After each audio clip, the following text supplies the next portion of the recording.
Hello. Are we? Huh. Hello. I think we're here. I think we're ready. Hey, what's up, everybody? Welcome into this week's chapter of Bound by Night. I'm your host, your storyteller, your dungeon mistress, 𝒷𝒊𝓃𝒹. It's a pleasure to have you here. I am your antediluvian, eldritch horror, dummy mommy, just kidding, super cute, adorable dungeon mistress. And also, with all the love in my heart, it's your bitch. Hello. All right, Murphy, will you take it away with our recap, please? Yes. Oh, wait. I almost put the notes away. Okay. No, it's cool, though. No worries. I got this. Okay, I'm just okay, I made notes. visually imagining Quinn digging out a folded, napkin of notes. I wrote down what happened. I'm a librarian. Okay, so last session, it was all basically about an hour before sunrise. Daniel was in a torpor state, and he was getting tormented by his beast, kind of all poking at all that. Well, I say poking, but using pointed weapons towards him, pointing out all Daniel's guilt over choices he's made, those he could not save, both in his past and now. He remembers his last fight with 𝒷𝒹 before she was taken. That was rough. He's outside, and Dee has been watching over him, and also watching over Malcolm, who's just fully in a car seat asleep. But then he wakes up. And Malcolm and Daniel have a talk. Daniel notices that Malcolm has this 𝒷𝒹 brand, which is probably not good. It's probably not good. We'll find out more about that, I'm sure. And, Malcolm is talking about how, we've all spent far too much time alone. And, maybe this is what a coterie does. And they connected so well that they both gained a point of humanity. Whereas Noah, we found him upset in the basement over what had just happened with 𝒷𝒹. Evan shows up, and they have a talk, Evan and Noah. And Noah talks about how much he loves Kappa and 𝒷𝒹, but he can't figure out how to make it work. And, Evan has some dad energy and gives him a bit of I don't say a pep talk, but share some wisdom, share some wisdom. Next, we see 𝒷𝒹 walking kind of angrily messed up out of the house. Malcolm is worried, and he follows 𝒷𝒹. And 𝒷𝒹's talking about how he's just gonna go to work. That's all he knows what to do. That's all he thinks he's worth. He's just gonna do what he has to do and sell what he has to sell so he can take care of his kids. And this limo shows up, and this creepy guy is in there, and �𝒹 is given a collar to wear, and he kisses the dude's ring, and it's all kind of icky. And Malcolm calls out, "Whatever it is, I'll double it. Come home, �𝒹." In a pretty boss move, but also kind of terrifying, because out of the limo steps a 𝓌𝒽𝒶𝓉. Not just a 𝓌𝒽𝒶𝓉, but we found out a 𝓌𝒽𝒶𝓉 primogen. And he kind of hunts and confronts Malcolm. And he takes some of Malcolm's memories. He kind of not that they're gone, but now he has them, which is not good for the rest of us. And you get the feeling Malcolm kind of figures out that the only reason Malcolm's still alive right now is because of who he is and who his sire is. And this is probably not a great enemy to have. And then Malcolm reluctantly returns to Daniel's before the sun rises. Then we cut to Ji-hoon in the bedroom. He's standing there holding a curtain, thinking about opening it. Just drowning in self-loathing, blaming himself, hearing his dad's voice in his head about how he's worthless. He almost opens the curtain until he feels a hand on his shoulder stop him, and for 1 second he thinks, Gamma? But it's Dee, and Dee seems to have some deep understanding of what Ji-hoon's going through. Ji-hoon just wants to go home. He wants people to stop looking at him, and he just wants to go home. Dee tells Ji-hoon that if he wants people to stop looking that way at him, he's going to have to fake it. Dee has some personal knowledge on this. You can just feel it emanating. Malcolm and Evan show up and try to talk to Ji-hoon. They try to mom and dad it, but Ji-hoon just isn't there yet. While they're there, Evan hears 𝒷𝒹 and Dee arguing in the hall. Doesn't see, just hears them. And he hears 𝒷𝒹 say, "You better not have opened your mouth." Evan confronts Dee, because Dee's the only one who's there, and there's some weird energy between these two. It's interesting. And then we ended with Quinn in the hospital. Quinn realizes that she needs to get somewhere before the sun rises. But Quinn doesn't want to leave Kappa alone because of that West guy. So 𝒷𝒹 leaves to try to find a place that they can move Kappa and Quinn. And while Quinn is waiting in the room, trying to be real cool, but actually really nervous and chewing on some of the furniture, and apparently also the oxygen that was going towards Kappa, Kappa awakes. But Kappa's hungry. He needs food. He's trying to heal. So Quinn goes to the cafe to see the cafeteria to see what she can get. And there she sees a beat up Alpha. And she approaches him. She doesn't know why, because she's scared of him, but she approaches him and he sees that she doesn't have her headband on and her ears are there. So he kind of grabs her and drags her into this very small, intimate closet and puts a hat on her head. And then she's asking about what happened to Ji-hoon. What's happened to Ji-hoon? She doesn't know what has happened. And in a way of explaining what this marking is, what this claiming is, Alpha touches the inside of Quinn's thigh where Beta bit her, and then he instantly freaks out about being so personal. And he grabs a knife and he tries to get Quinn to cut him, and then he tries to cut himself. And then he starts running down to the basement, and Quinn surprisingly keeps up with him. She just doesn't want him to hurt himself, not over what something she can't understand. And they talk a bit, and she doesn't understand. And Alpha asks her to leave, and she walks out, and she meets Beta in the stairway on her way up to Kappa's room, and she tells Beta what happened. And she asks Beta, don't hurt him, but don't let him hurt himself either. Quinn hates these rules. Whatever these PAX rules are, she hates them. She hates them. She goes back to Kappa's room and gives him the food that Beta was going to bring him, which includes a plain unfrosted Pop-Tart in fig flavor, if y'all are wondering what Kappa's favorite Pop-Tart is. But Kappa is able to answer some of Quinn's questions. He's feeling better enough, and she wants to know what that mark is. What is this mark that she has, and that apparently Magnus gave Ji-hoon? And Kappa says it's not just a claiming. It's not like they own you. They are giving you part of their power, part of their control. If you are marked, you have some control over that shifter, which is important information that I don't think any of the coterie knows yet. But also, Quinn learns that someone can have more than one mark. There is a human woman that has 5 shifter mates.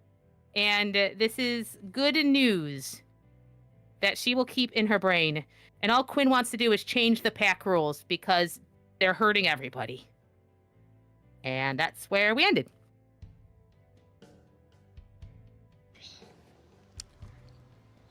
I need the group to make a wits and awareness roll. Cool. Can I use heightened senses with this roll? No. Yeah.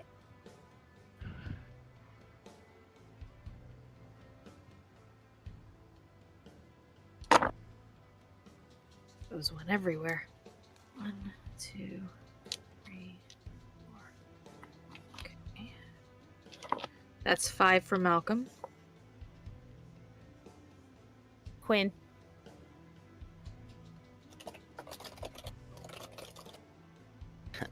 Oh, boy. I got a 4 for Noah. And when all of you finish rolling it, Malcolm, please add them all together for me. That is also a total of 5 from Daniel, but it's a messy crit. Oh boy, we're already doing. Beast is already acting funny. I typed them in the chat. Thank you, darling. Or I couldn't hear Murphy's though. 2. So we're at 16 with a messy crit from Daniel.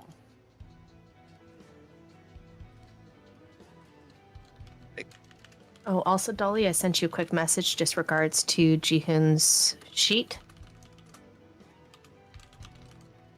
Thanks.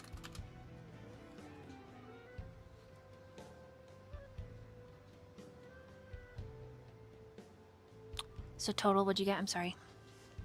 16 with a messy crit from Daniel. Okay, so you barely made it. Huh! It's alright. It's good for you.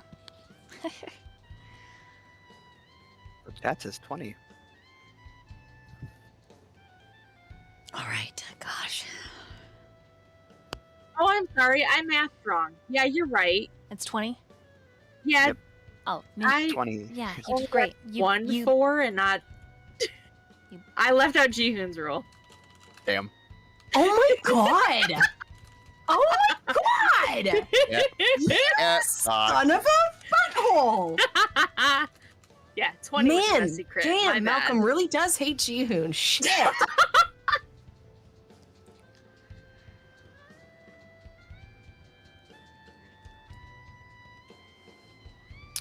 Where we begin tonight is not somewhere any of the coterie are. In fact, it is not somewhere that any of you know is even happening. The room is cold, and it is small, and there is a single occupant.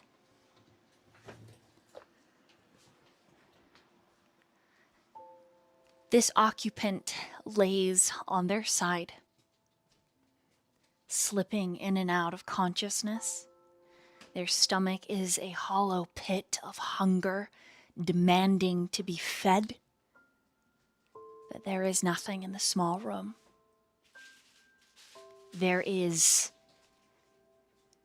a bolt in the center of a floor that connects to a chain thick enough to anchor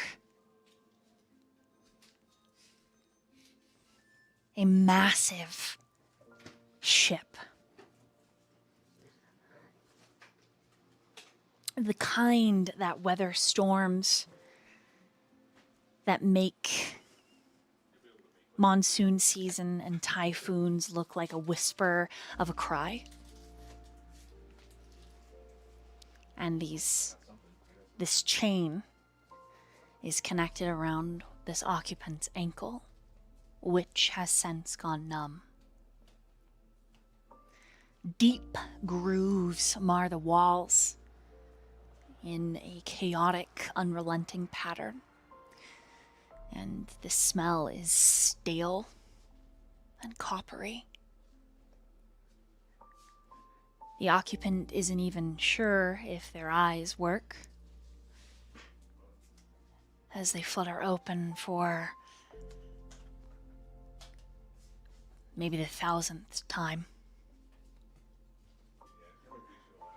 They have no idea how much time has passed.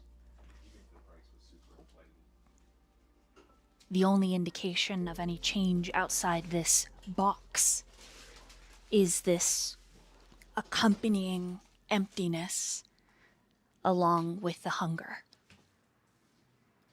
And this emptiness is a hurt.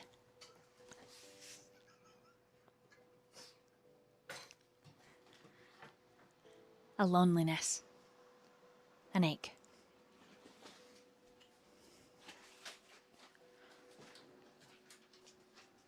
The occupant is suddenly not alone. On this umpteenth time of opening their eyes, but they cannot focus. They're bleary. There's spots all along the vision. Even though there is no light in here, there is a pain that fires off in their skull as their eyes open. Their skin feels stretched over lumpy flesh that is broken, probably beyond recognition. And they flinch as this figure draws nearer. And then they smell wild grass and sweet mint.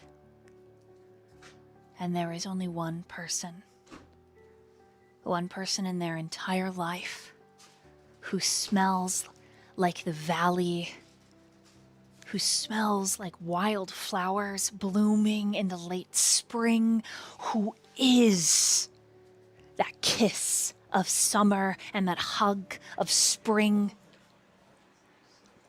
Her hands are cold when they smooth over his face. Mom?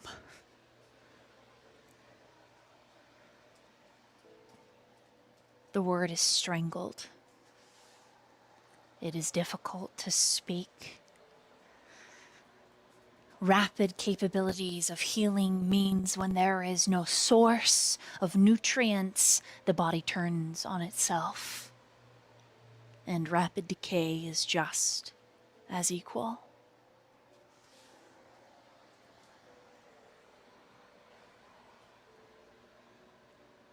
The occupant in the box tries to roll to his back, but he's pretty sure something is broken because of the screaming pain when he does so that shoots up up and down the chest and then rips through his right side, causing the thigh to pulse, and the lyrical language that fills the room is not the language of the wolves.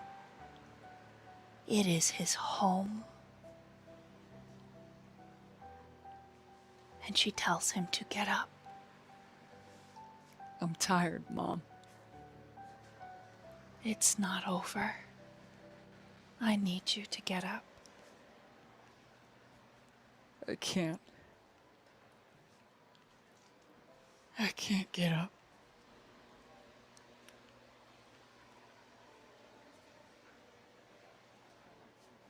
The cooling sensation where she's touching his face begins to pulse and spread.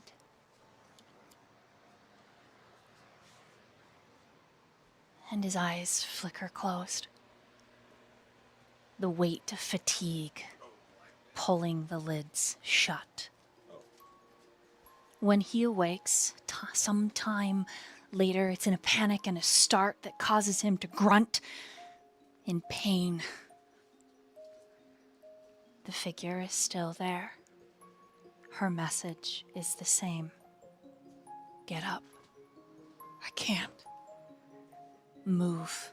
I can't. You have to.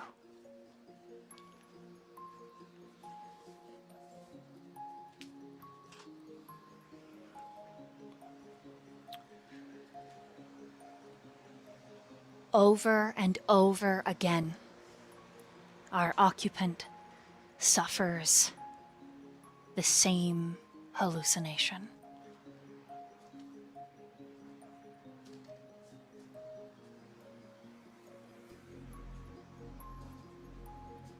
And then one time when he wakes, she's gone.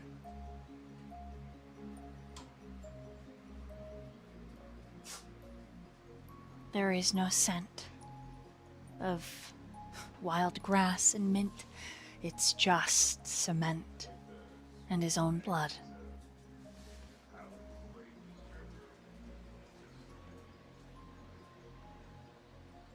And he lays there in the dark.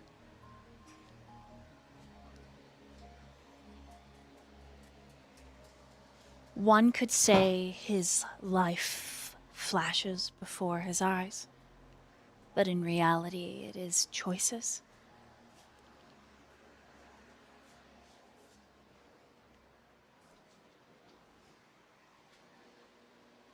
Decisions that need only the will to reach for them, to make manifest a ripple through destiny.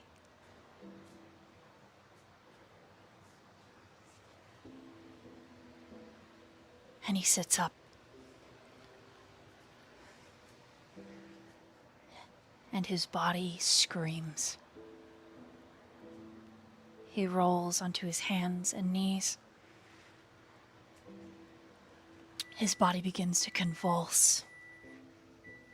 Drool that he can't afford to lose drips across his hands and the floor. There's nothing to throw up, but the pain is so intense that he's sweating and shivering. And he pulls himself to the center plug where that massive chain holds into the ground.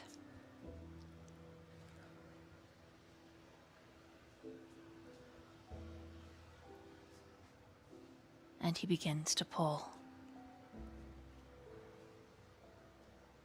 And each pull there is a flash. Children's laughter. A small cabin. A mother and father. Love and laughter.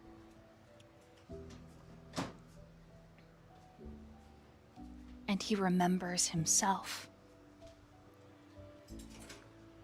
Small. Fingers still stubbed and chubby. When they make a fist, there is nothing intimidating about it. He can feel in the vision as he's pulling. He can feel how it was as a child when he looked down at his palms, bright against the grass, and he heard his siblings shouting, playing games, he thought to himself, I'm a warrior. And I'm gonna save my family. I'm never gonna stop. That's my duty. That's my honor. That's my creed. That's my job. That is what makes the wild wolf howl. That is who and what I am. I will save my family, and I will fight for them until every bone is shattered, until I have no blood left to spill, until my skin is rubbed raw and there is nothing left of me.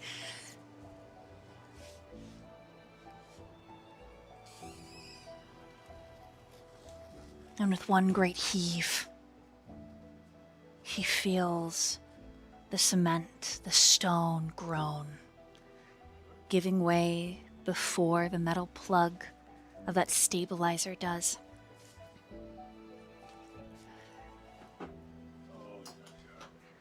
When he lets go, one of his shoulders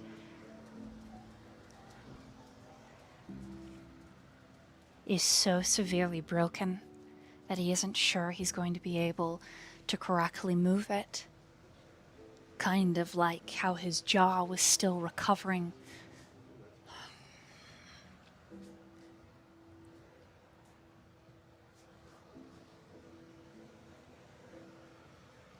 And then he grabs a hold again. And he begins to pull with his other hand.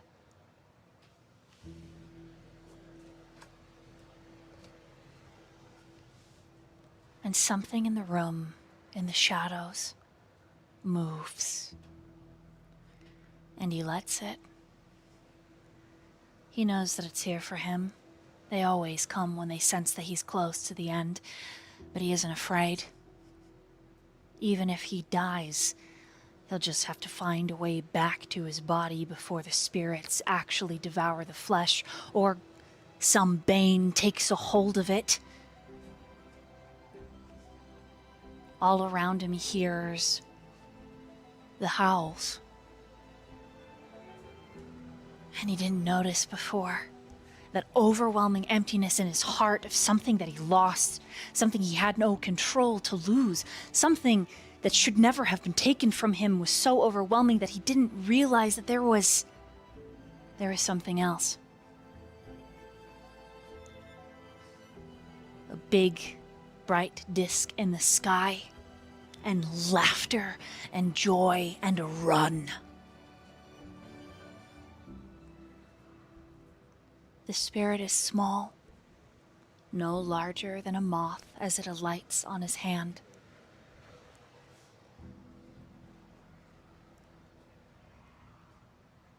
And he closes his eyes. And he lets out a silent howl.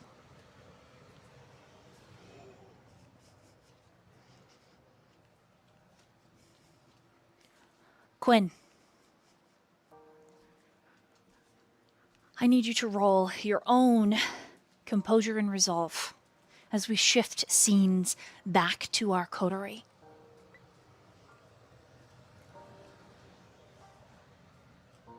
Yes.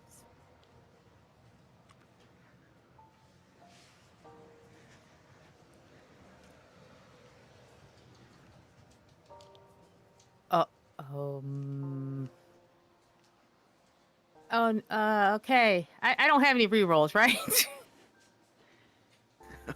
You can use rerolls on this, yes. Yeah, maybe that's a piece. You can have one of mine if you feel like you want it. No. If you need it. No, that's okay. I I feel have like extra. it's Take it. Okay. It's okay. Oh God, I can't mess this up so early. Okay, that's one.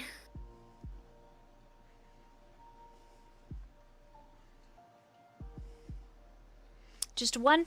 Don't want to. Oh, you rolled it twice. I see. You did use a willpower. Okay. Yep. Please don't forget you do have a willpower storyteller willpower from last session, which does allow you to reroll all your dice. And if Roll20 is being mean, I recommend using your own dice. I don't trust my own dice and my math abilities. Oh, good. But thank you. Yeah, no Just problem. take a picture and we can count for you. There's that too. No, that's okay. I'm good. I will say I use that willpower for this. Thank you. Okay. Very least, one is better than a bestial failure. One's better than yeah. Then you need to roll a wits and awareness, but you're taking a 1 dice penalty to it. An awareness. I do. Oh, and I can do -1 on here. Okay, yeah. Okay. Oh, hey, that's a 4, even with the -1.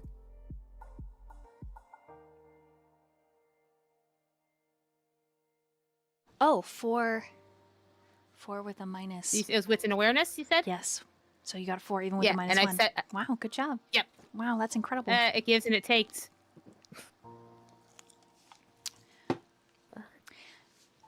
Quinn, you are in torpor when this scene happens. You are aware, but you are unable to physically respond. However, you are allowed to share what she's thinking, and you are allowed to attempt to do things. There is potential that you break your day's sleep.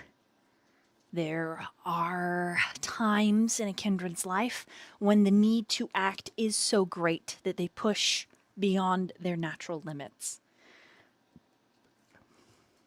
Any questions, comments, and or concerns, Miss Quinn? Lots of concerns. Let's do this.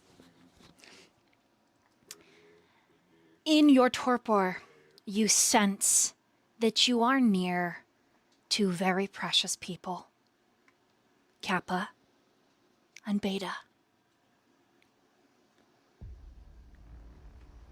And then there is a third presence, and it is a force of nature. It is malignant and malice made physical.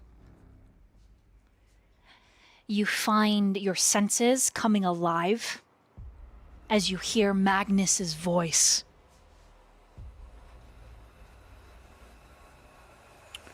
Why were you at Octavian's, Kappa?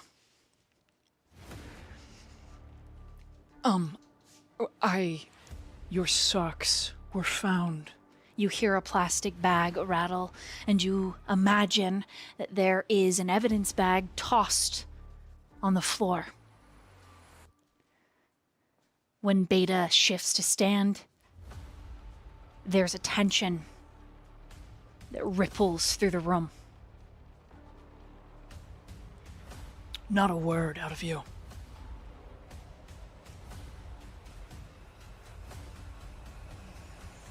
So you've manifested your ability to shift, and you are going to inform me when. Those could be anyone's socks. You're a terrible liar. Dad, this isn't... Get out, Beta.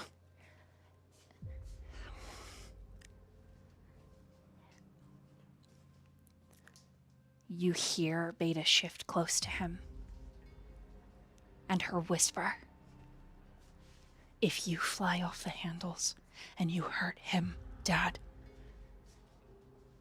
I will not stay my hand."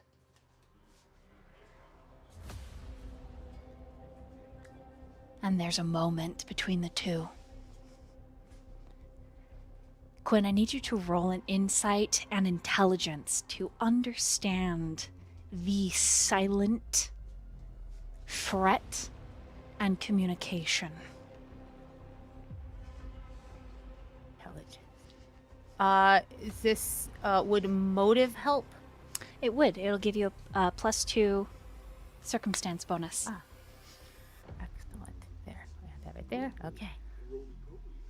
That is a 5, but a messy critical.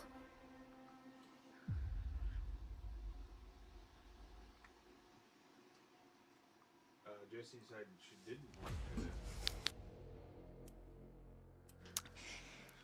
Beta wears a crown. even as Magnus does.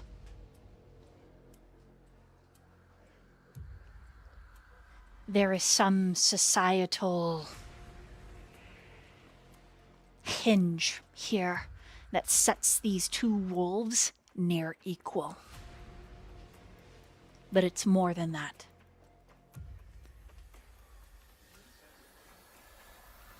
Beta is his only daughter.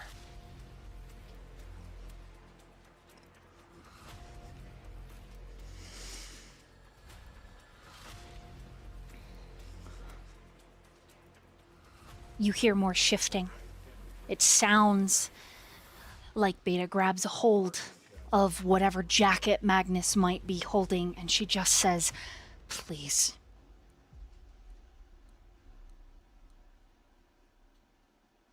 And the overwhelming presence of a natural disaster ebbs, easing away.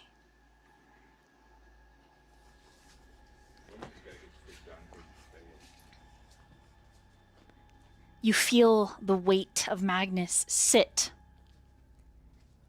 and you realize, Quinn, that you are under the bed in a body bag. You might be able to see if you unzip it, but that might take tremendous effort.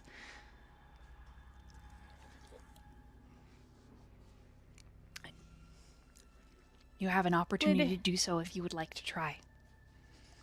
Quinn would like to try. She's terrified, and anything that she could keep her eyes on right now, I think she feels compelled to move and to try. Okay, I would like you to roll another composure and resolve for me.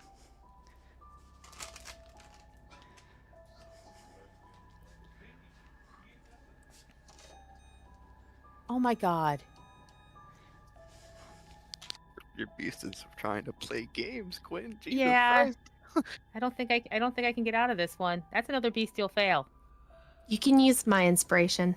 Oh no, I can't use everybody. I save mine for these moments. You can ask Nat. I do this every time. I save it for the people who need it most. Go ahead. She's having a bad day, everybody. Just started. Okay. I know. Okay, let's try this.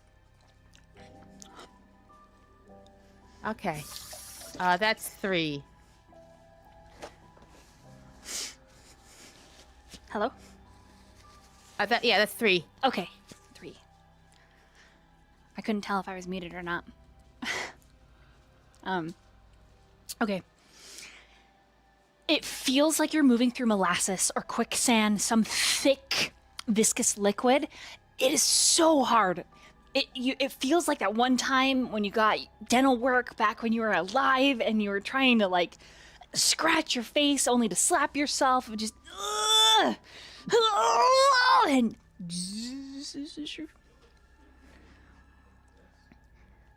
you see that you're in a room, not at a hospital.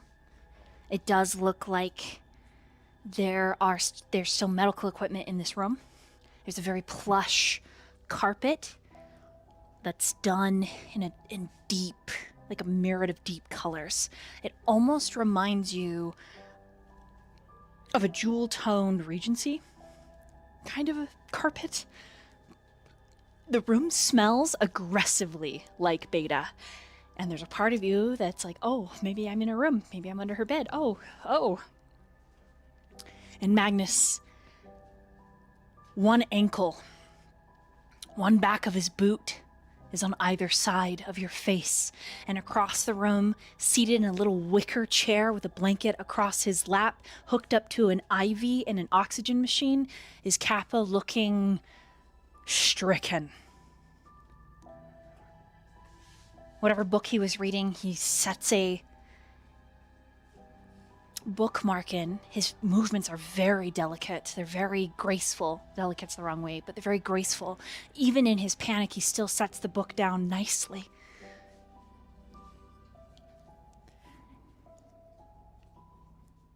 I asked you a question. And you see that Kappa Jerks. It's been a while. Can you control it yet? No. So why were you at Octavian's? Why were you at the 𝓌𝒃𝓃𝒹? Broccoli's, sorry. Narrator has a hard time. I call them the broccoli family because it's hard for me to pronounce their name. My apologies. So sorry. I was helping a friend. I was just helping a friend. You hear Magnus above you open something like a click of a laptop, and he hits play. And you watch Kappa's face.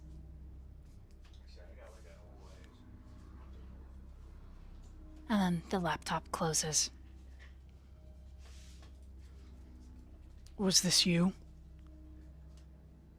You hacked into their security system?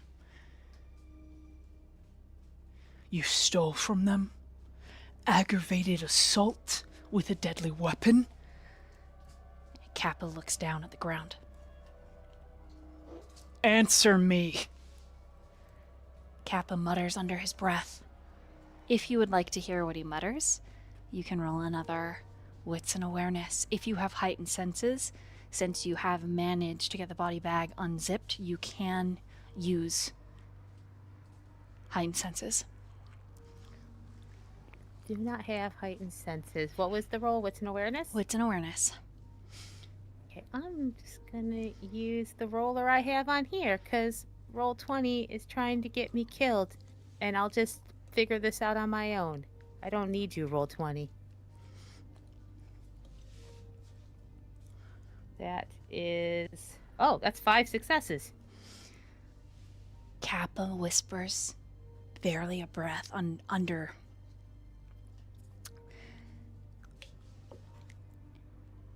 It's still better than what you did to Jihoon.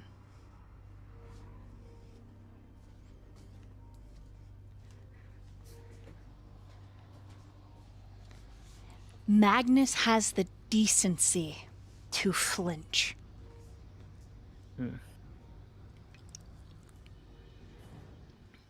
But then he stands. And that menace that was gone returns.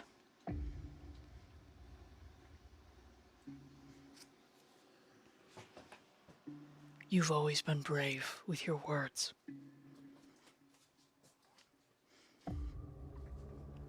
I will handle what I've done.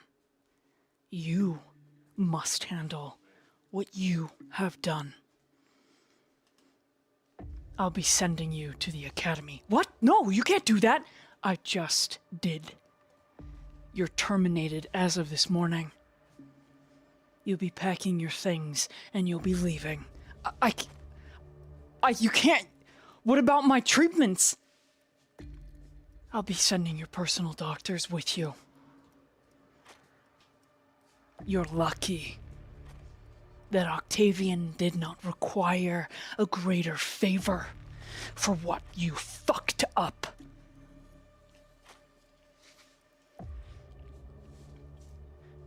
Kappa swallows, and he's standing, still attached to the machines, helping to ease his pain.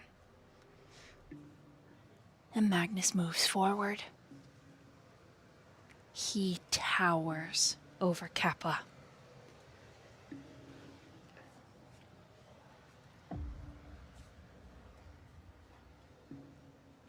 You're lucky you didn't get yourself or your sister killed.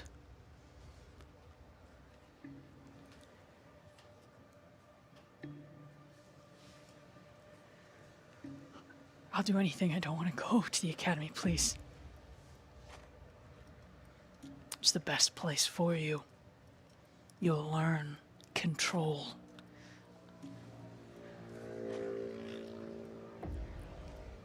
Please.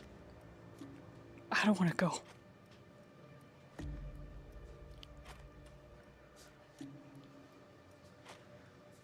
Magnus considers. You're able to turn your head so that you can directly see them. There's no looking out of the corner of your eye, Quinn.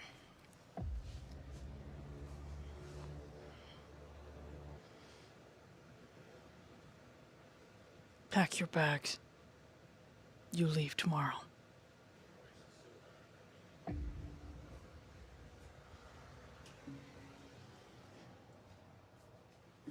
Magnus moves back over to the bed, and his boots pointed in your direction pause, and you hear him inhale.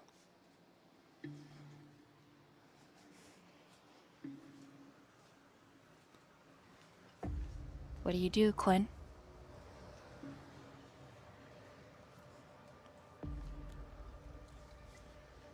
I think there's not much. She's going to spend energy to not move as opposed to move. She doesn't have breath to hold.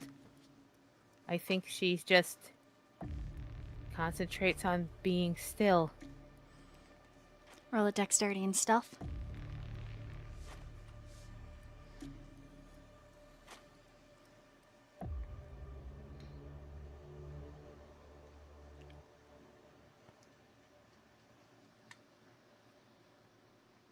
Three. Okay. Magnus goes to kneel to look under the bed, and 𝒷𝒹 pulls forward, swift and hard, tugging the oxygen tank to the floor, ripping it off of his face, having his glasses go sliding, and it pops his IV free. Magnus has the decency to catch him before he hits the ground.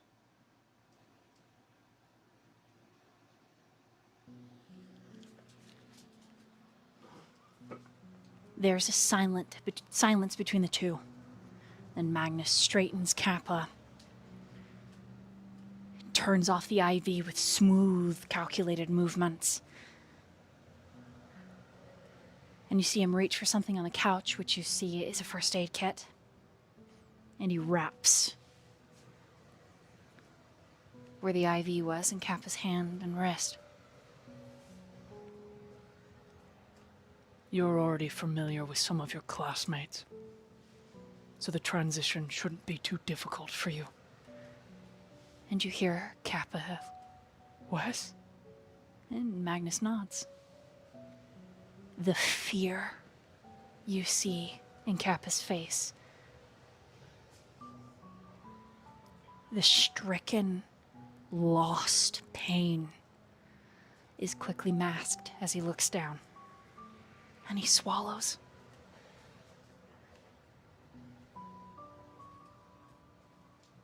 With your previous roll, Magnus misinterprets the fear, and he puts a wide palm on 𝒷𝒹's tiny shoulder.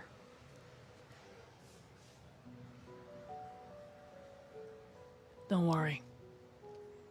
You'll do fine.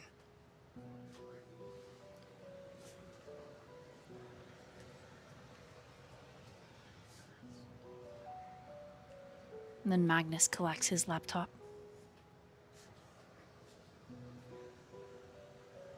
And at the door, he says, One of the professors is a dear friend to me. You'll be watched after. and then the door closes.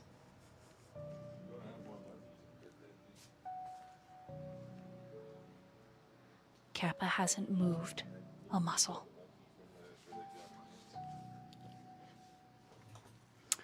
To stay awake, because it is still daytime, Quinn, I need you to roll a composure and resolve. Oh no. Okay.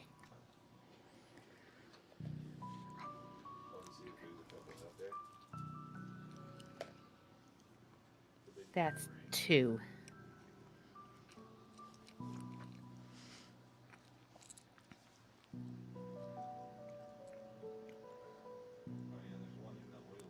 You are unable to stay awake. As torpor claims you again, the last thing you are aware of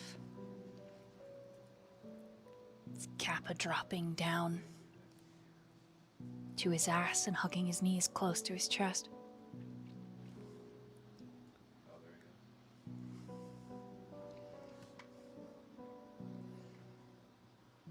Do I begin field survey or save investigation?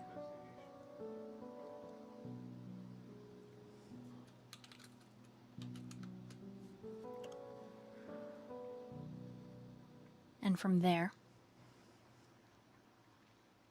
we slide to another torpored kindred.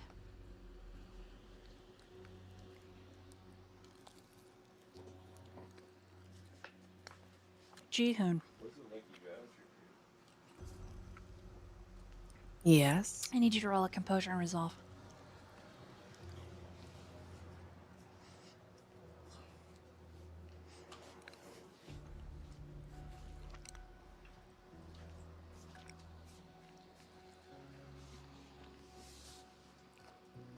Um, 3 successes. Roll a wits and awareness.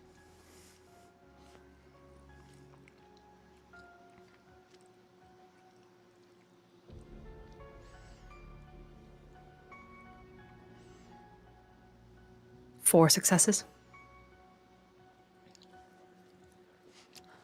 Your eyes snap open. And you're set up very similar. There's shutters down over the window, which is a magic disappearing window. Sorry for continuity's sake. But shutters down over the window. And you're not alone in the room. I mean, you are. The door's open. And it sounds like 2 people are arguing in the hallway.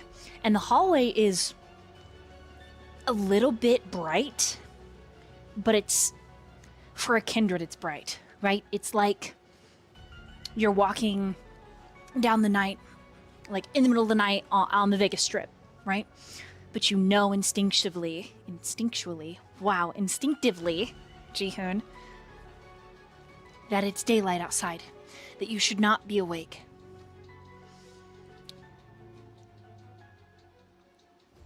One of the voices is very familiar. Another, not so familiar. One voice is on a phone, and the other one, it sounds like a mom. I swear to God, if you are doing any more of that stupid-ass tricking when you need to be taking your daughter to fucking Halloween, and I'm here dealing with the crybaby and all the shit that you've all done, I'm gonna freak out. I'm gonna lose my shit. I'm gonna kill everybody, and you are gonna be the first one that I fucking skin. Do not give me that bullshit. Do you hear me? I'm not giving you any bullshit, okay? I'm just fucking going to work. No! You are!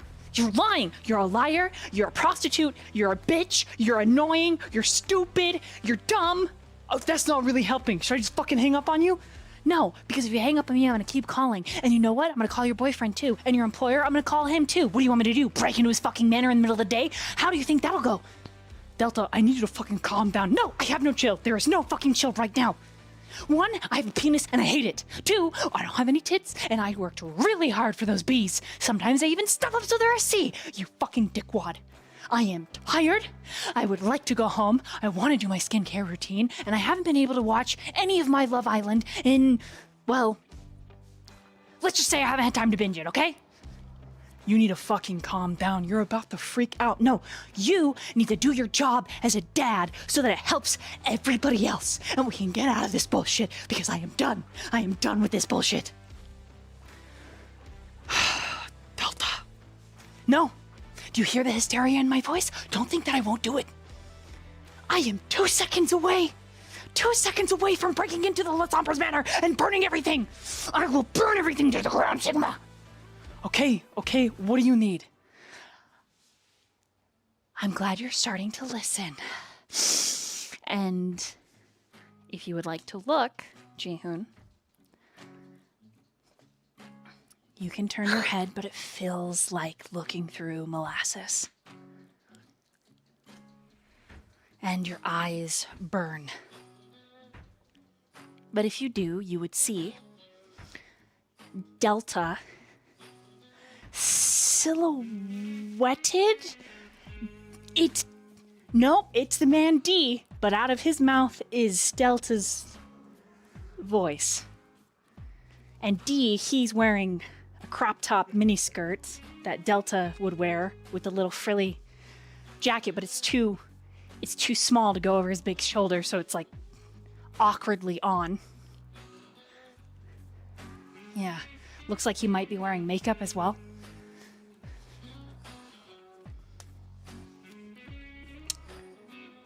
Yeah, and then not far, you would see a very concerned white wolf, tippy-tapping, very worried, ears flat, tail tucked up and under, just...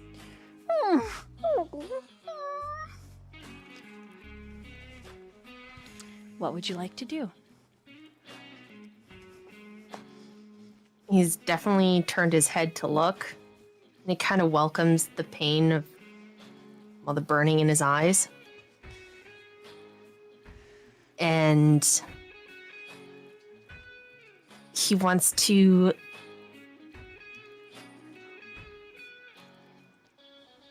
can anyone who's outside see him? If they turned, probably yes. Okay. Can he talk?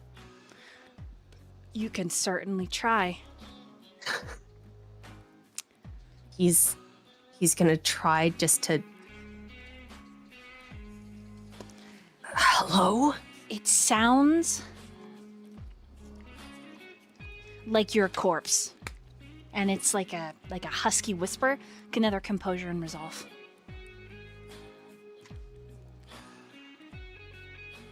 4 successes.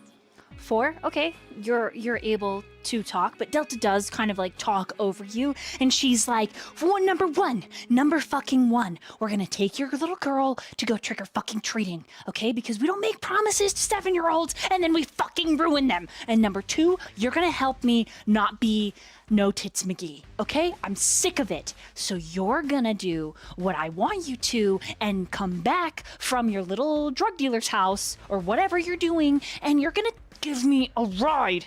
And everything that I've talked to you about so fucking far, you're gonna help me with. Or I'm gonna stab you in the head with my dildo. The one that's metal that I got on a lottery? Yeah, I'm gonna fucking brain you with it.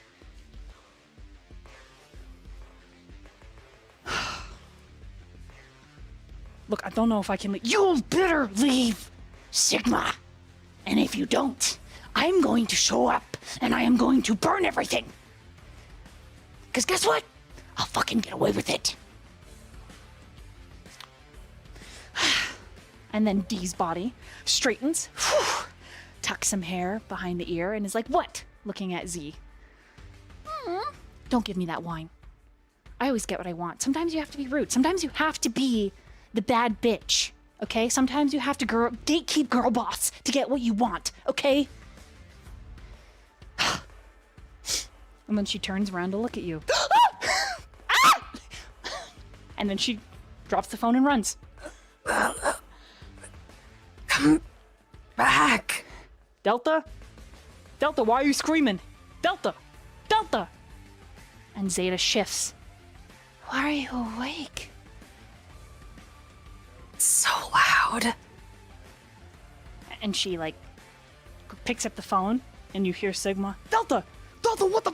Delta! Zeta's just staring at you in awe. Does that mean Daniel is awake at the daytime? 9. And she rushes forward. She's very naked. So all the jiggle effects that you can imagine. And she's like by your side and poking you. How are you awake? You are usually dead during the day. Delta! Oh, Sigma, she left. Still holding the phone. What the? Zeta! Hang up the fucking phone then! can't hang up on this side. There's no fucking button or nothing. She's just holding the phone staring at you. Can he try to reach for the phone? You can try. Roll a composure and resolve. You Okay. look very bad. You look very dead. Your eyes have no moisture in them. This was a really good roll. It was a crit and then 2 successes. That's really good. Okay, you're able to reach for the phone. Zeta is kind of touching your skin. It feels like paper.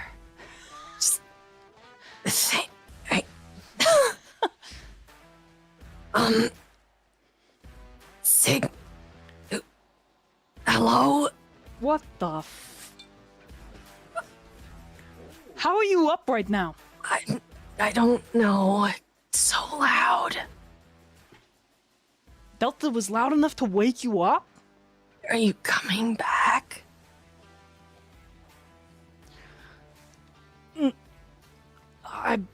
No, I'm I'm not. sorry. What? How is this? How is this even? He looks very dead, 𝓌𝒹𝓃. It's kind of terrifying, but it's a miracle. Her ears like blook out of her hair, and her tail's wagging behind her. This is a good sign. This means Gaia doesn't think you're as much of an abomination. This is so good. She claps and then hugs you.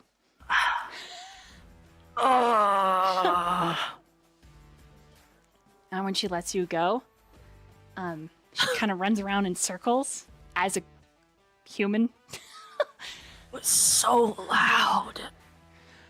Look, kid, try to get some. God, fuck.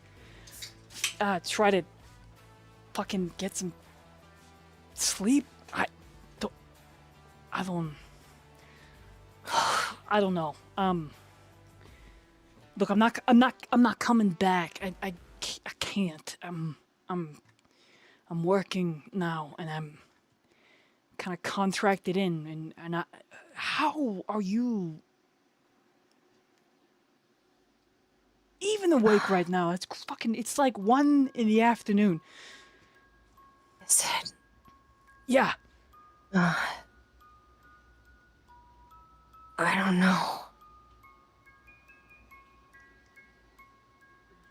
I don't know. He's just like, he doesn't know why he's awake. He's like, you guys are so loud. Why is everyone loud? What's going on? But you're not coming back.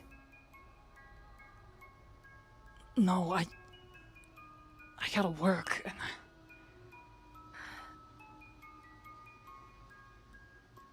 Zeta grabs the phone and says, she's holding your hand over the phone, so you still have a hold of it. She says, Then we will take your daughter to do this ancient ritual. wow, what do you mean? And we will tell her you did not want to come. What? Why the fuck would you do that? Why would you do that? Because you are failing to do so. That's... If you would like to do so, 𝓌𝒹𝓃, then... And she looks at you as if trying to come up with the English term.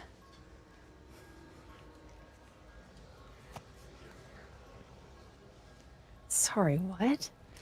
She's not sure how she's trying to threaten him. Brain is far more trapped lupus than anything. So you have to be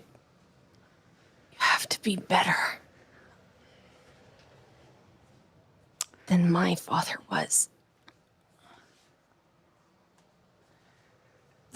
Fuck. Look, just hang up the fucking phone, okay? I'm not. I'll see. Okay, I'm not better. All right? I'm not better. You're an idiot, but you could just... I'll take it. Can you just come back? I can't. Thanks. Good night.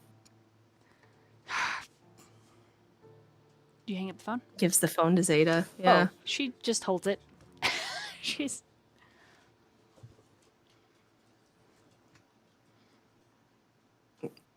What is everyone doing? resting. Everyone is resting.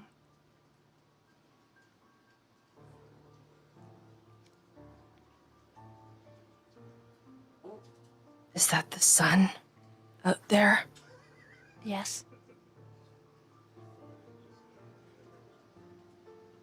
What does it look like?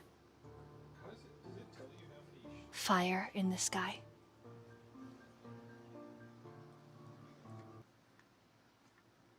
And then she puts a finger in your nostril. There is no breath. Don't breathe? No, And then she just gets really close. And you hear Sigma yelling in the background. She's put the phone on the floor. And she's just sniffing you and examining you. I think you might live through the Chron if we take you. I think. Do I have to go? It will protect you from the Banes that are hunting you. Or you will self-immolate and be destroyed immediately. You hear ding ding, and then she's like, "Oh, Alpha is here." And she pauses. Why? "Oh, just speak." And stops. Naked as the day she was born, goes to collect the phone. Are your legs able to get you to the sunshine? I don't know. I will have to break them if so. What? So that you cannot self-immolate. I will break you. And then you hear Sigma, "What? No, that is don't fucking break the kid."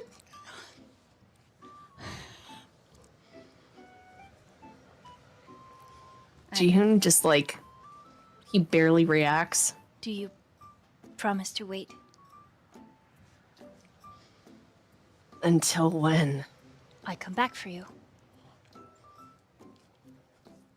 Otherwise, I'll have to hobble you so you cannot kill yourself. I'm not. I won't. Good. I prefer you here. And she comes over and rubs her face on yours. I'll be right back. And when she opens the door, she like tries to be as little as possible to get out. And you hear Sigma yelling. "Delta, what the? Zeta, Delta, somebody pick up the fucking phone and okay." And then he shuts the door. When she shuts the door, her steps, her pitter-patter disappear, and Sigma's voice as well. And you're alone.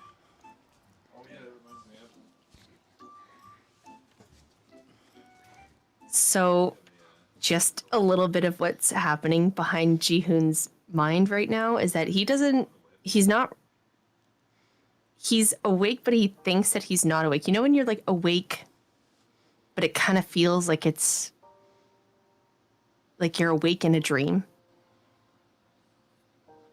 So like this whole interaction is like, maybe this is just a dream. Like this is me waking up. It was not real. It hasn't really set in until he's back in the quiet. He just rubs his eyes, digging his palms into his eye sockets and pressing down and realizing, okay,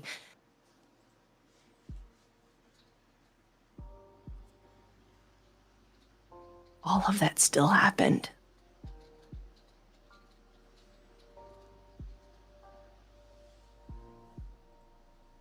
And there's this hollowness in his chest.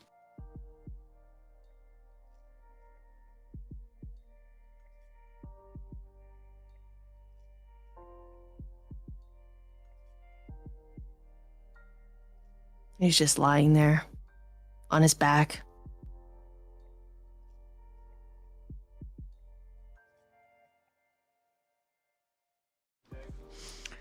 You hear a deep voice, and then the higher pitched voices, and you can imagine it's Zeta and Delta.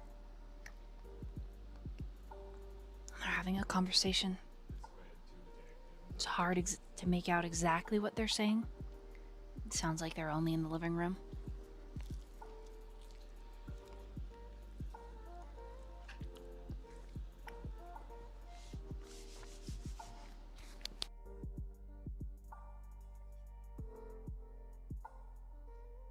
Just wondering if he closes his eyes again,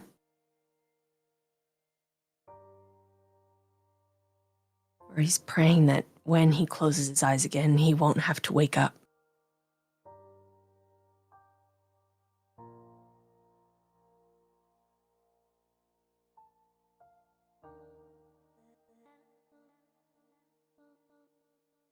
Does he close his eyes and fall back into torpor? No. He's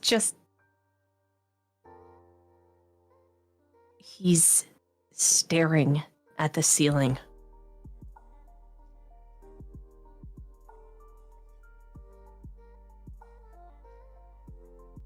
He's just staring, and everything is running through his mind, and he is realizing this is real, and it makes him sick.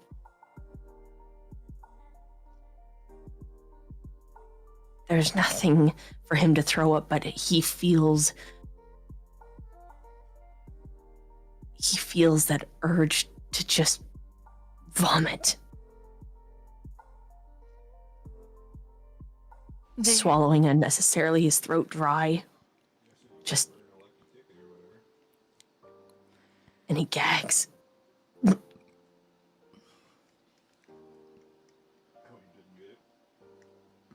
There are two sensations within, one without, Ji-hoon. The one within feels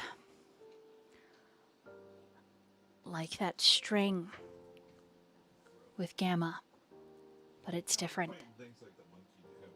It's very different. The other is the audible shift in the conversation outside in the living room. You have a choice to listen to one or the other, or none. It's up to you.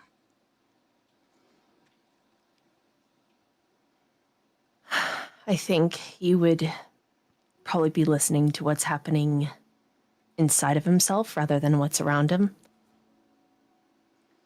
It's just kind of where his brain is already there. Okay, then I need you to roll an insight and a wits.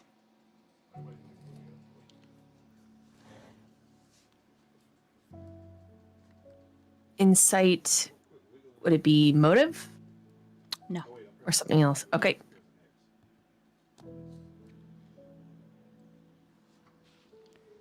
Jesse, we on fire with these rolls today. On fire, I say. 4 successes.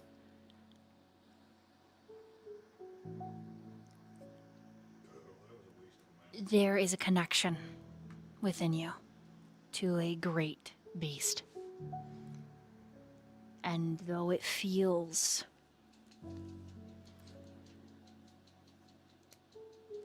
menacing,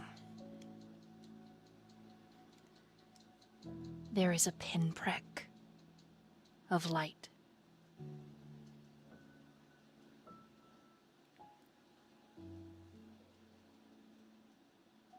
And at first, Ji-hoon, you aren't sure what it means.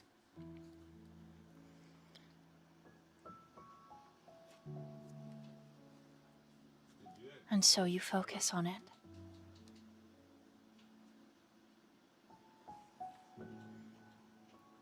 And you get the impression that it is a kind of spirit. It is dying.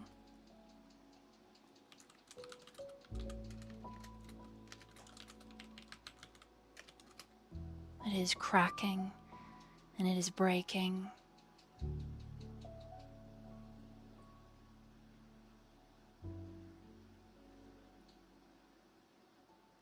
This string that connects you to whatever it is so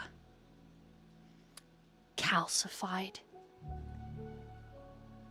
It feels like one hard flick would break it, but you know that that's not necessarily true. It's a complicated emotion that it draws in you. Loss, pain, confusion, hopelessness, loneliness. But that light, that dying spirit, it is undeniably good.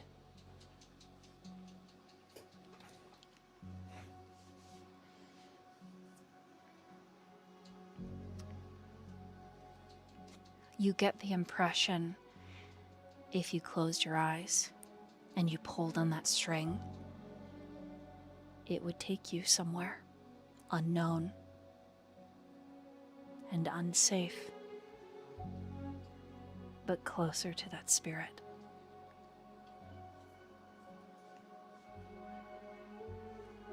Instinctually, however,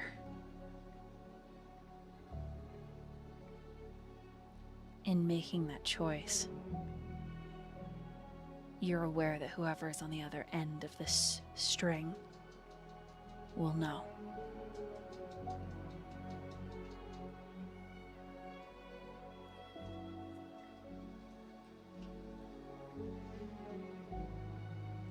Before you had even said, Dolly, that you were gonna, like, if you tug on it, you'd be taken there. Jihoon was already like, this is an escape. He wants to follow it as if it's a tether to somewhere else, out of this house, away from these people. Out.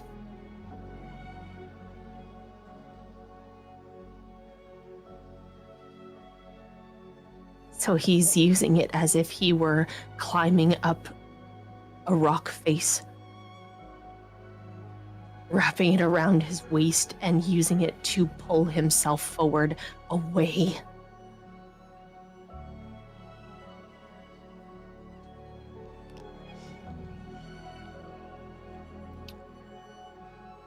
Okay.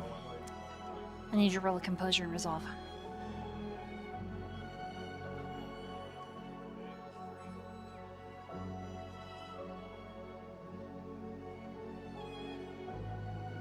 Three successes. You pull yourself free of your body, and it is a flood of pain and fear. You find suddenly there is a pressurized, almost like you're in a canister jettisoned out into space, like you're walking through this pressurized chamber that then decompresses, and even though you don't know how to breathe, it feels like your lungs are exploding, and all around you everything is cast in a shade of gray and black, and there is something enormous outside. And it is hunting. And when you pluck yourself free from the domain of your flesh, a massive eye the size of the sun, through a hole in the roof, opens. And then within that pupil of the eye, hundreds open as well. And then a creature, thin, wings stretched out like a cross, with an impeccably high screech, lunges for you, only for you to slam back into your body with a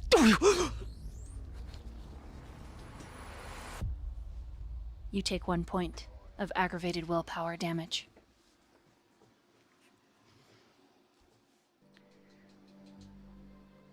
Sliding over to our next kindred. Daniel. I need you to roll a composure and resolve. But due to your generation, you will be taking a -2 dice penalty. Oof. Sorry, I'm not muted. I have no dice to roll then. I'm kidding. I'm I was kidding. like, damn. I was like, that's just a small roll.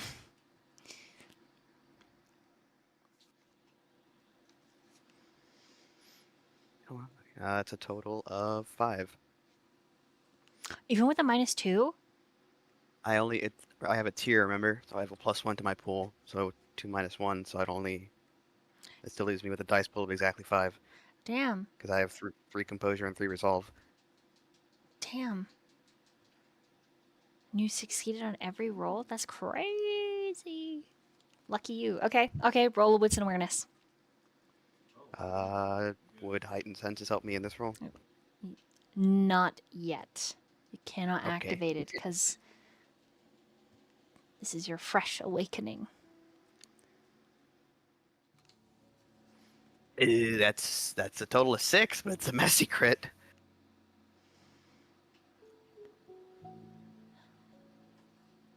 Familiar footsteps move outside the door. And you are aware without opening your eyes. You can hear the ticking of the clock. You can hear the sounds of living entities breathing. Your room smells like her. And you ache. You ache from your personal struggles yesterday and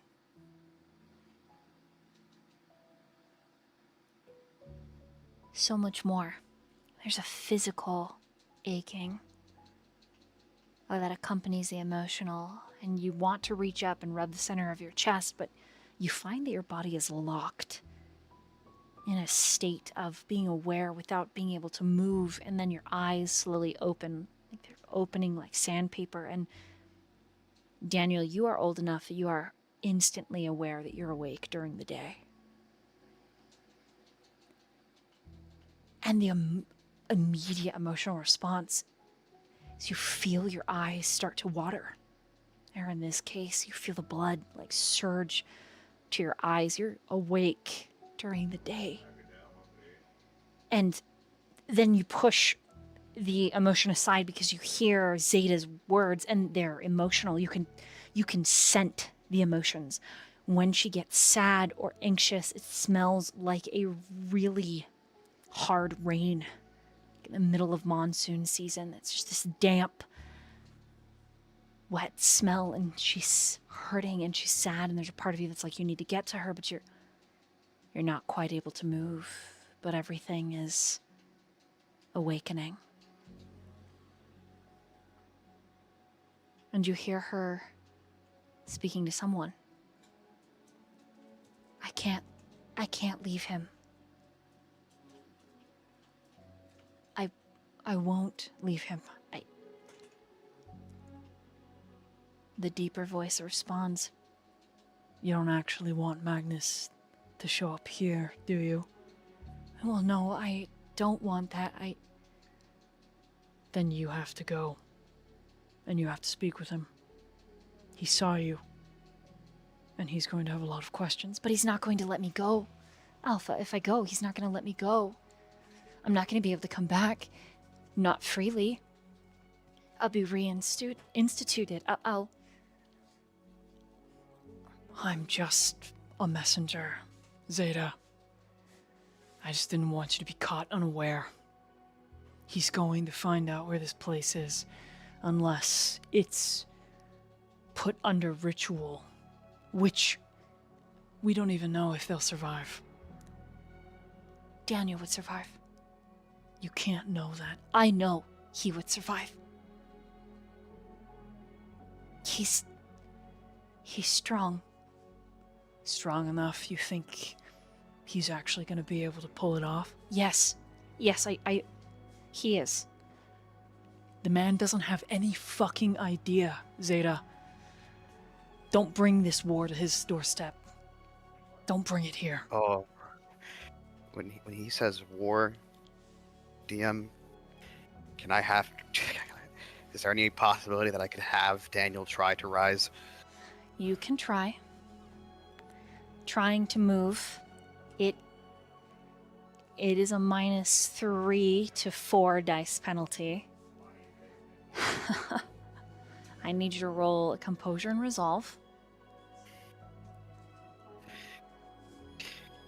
And so we'll put it at a -4 because of your tier, so you have -3. And I think that evens it out. It is a Herculean effort. That's a fuck. That leaves me with only hunger dice. It is a Herculean effort, yes.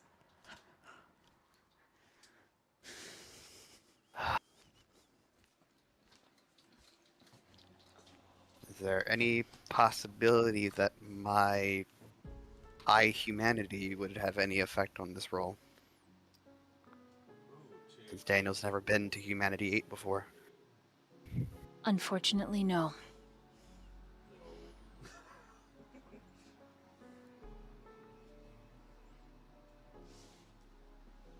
Okay.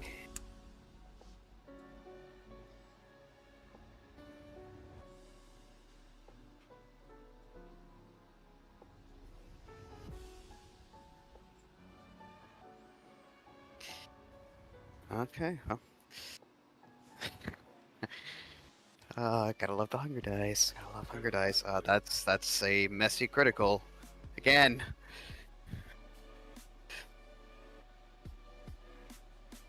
Two criticals on the hunger dice is what you got? Like Yep. you two. All I have is hunger dice, so I critted on the hunger dice, so it's a messy critical, I think, right? Technically, yes. Yeah. So you're able to get yourself rolled out of bed, and you do not stand. You crawl until you get to the door, and the whole time you're crawling there, your body is starting to fire. It's starting to awaken and move till you get up to your knees and on your palms, and you're straining to stand, pulling yourself up by your dresser, grabbing the door handle of the door, and they're talking as you're doing this. You hear Zeta go to defend the coterie. They're strong. We can take them all to the Chron. Are you crazy? Do you know what'll happen to them? They are not built like us. You all may want to mate them, to love them, to have this peace. Fine, keep our war out of it. Do you even know who he answers to? He answers to himself, Alpha. Like,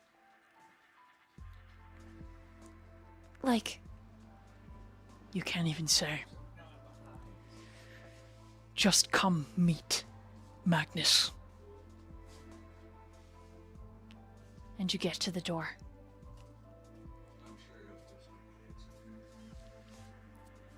Am I able to reach for the doorknob, or am I too far on the ground? You're on your knees, and you're able to get yourself up, but God, you feel like a baby lamb just born, everything shaking, muscles twitching and flexing. Okay, if I'm able to reach for the doorknob, I'm going to try to open the door. Okay. You pull open the door to see the Alpha grab Zeta, putting himself behind him, putting himself between you and her, and he's got a gun level to your face, only for him to realize it's you, lower the weapon just enough, and Zeta, at that point, shoves him aside. You see a poignant difference in their reflexes. She's fast. He's faster. What are you doing awake? How are you awake? How is this happening? And she closes the distance to grab you around the waist. She's dressed now. Looks like, for our audience, this looks like it's post Ji-hoon. Why are they all waking? How I'm are assuming it's you typical. awake, Daniel? I'm assuming I can barely talk. Yeah, it's about as quiet as a cat fart, but That's fine as a cat Just fart. about. That's a Is it a very squeaky level too? above.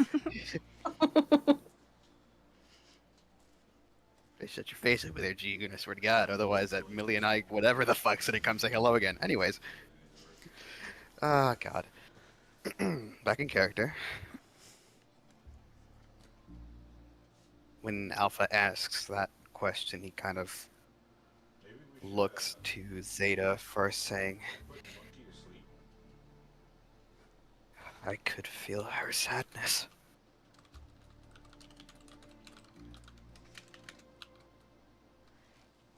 I Alpha's had to get. Alpha's blue I eyes had to get widen. up. Like, oh, I didn't know what was happening. I didn't know what was going on. But I didn't need to know. Besides, Alpha, what's another war for someone like me, huh?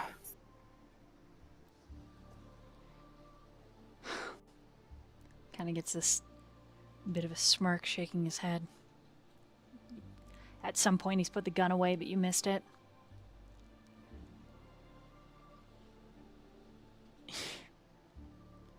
You crazy I'm not son of a bitch.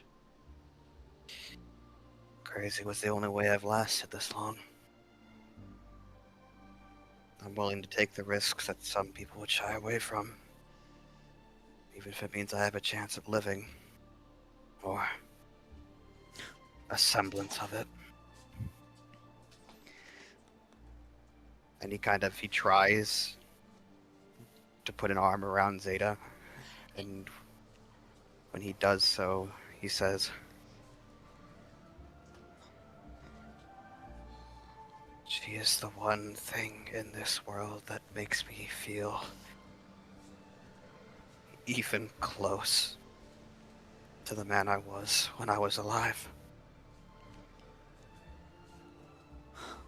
I don't care about the risks. I don't care what I have to go through. I'm not losing her. Well, good. So, those are all going to be put to the test really, really soon. And I hope you make it out on the other side. Alpha's face looks like shit. It's not completely swollen, broken, but it's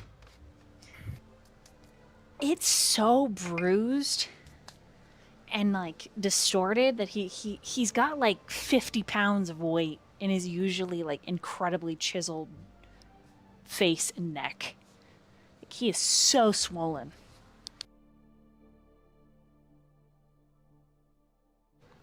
He's got a couple band-aids on his face as well. A couple stitches. You look like you've been put through hell.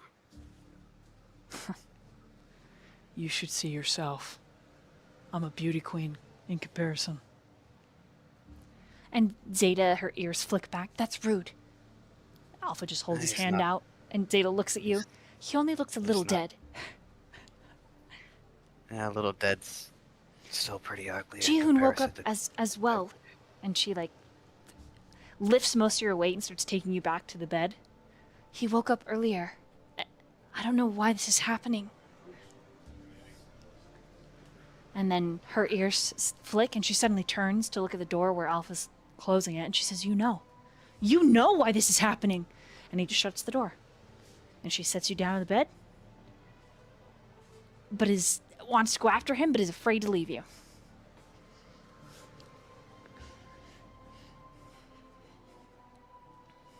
Sounds like just like he said.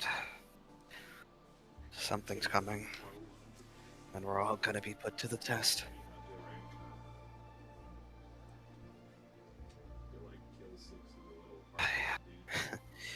And when Zeta sets him down in the bed. He tries not to lay down because he knows that if he lays down, he might fall back into torpor again. Like, even if she tries to lay him down, he refuses. But he kind of looks about his room, and then his eyes land on the window that is covering the daylight.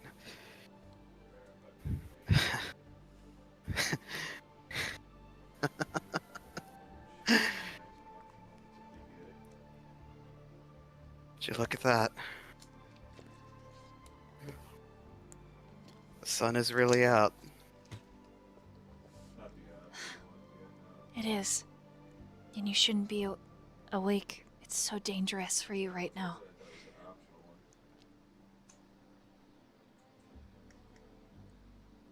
Oh no.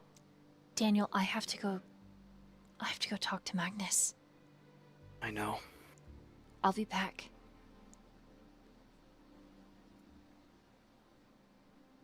Kind of looks at her, like with a tilt of his head. Dog keeps running big.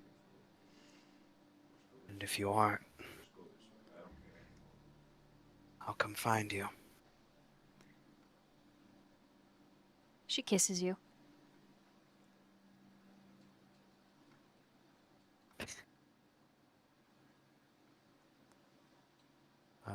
He knows for a fact she's kissing basically sandpaper. But the meaning is there nonetheless. When she pulls away, he places his forehead against hers, hand stroking her hair.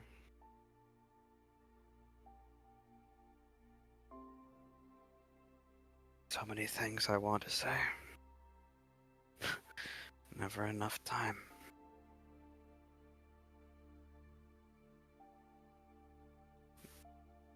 Whatever we have to do, we'll do it.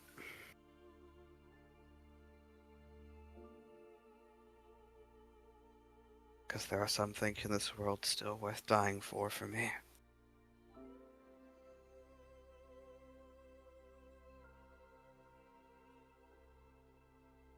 Her palm is on your face, and she's holding you.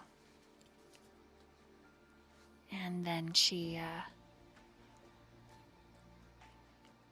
pretty much forces you to lay back down. But she gets under the blankets beside you.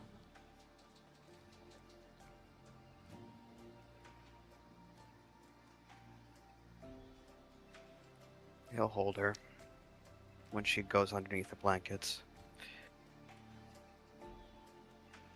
Because even though she says she'll come back,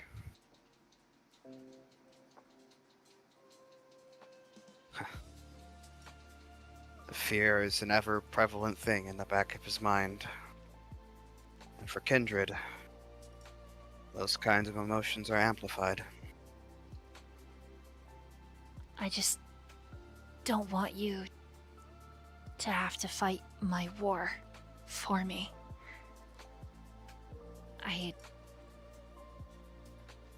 I've always just fought on my own. Oh, don't I know it? We used to get into arguments whenever you went off on your own to do your duty. I feel so far away. Shakes her head. I can barely remember. And you feel the fatigue, the torpor start to tug at your eyelids and your limbs.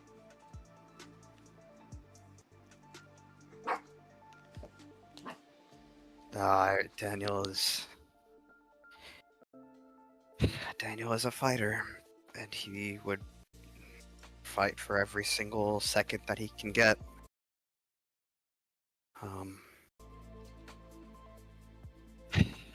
When she says that, as torpor begins to creep into the back of his mind,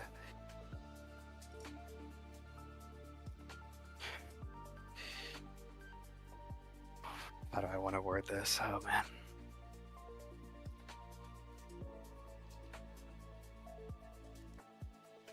That I'm going to help you remember. And after that, we'll make some new memories.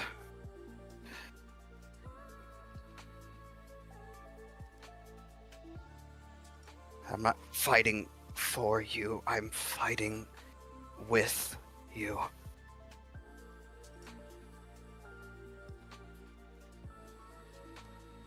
Because no one should ever have to fight alone. When there's someone so close to them willing to take the load. And he caresses her cheek as he falls back into torpor.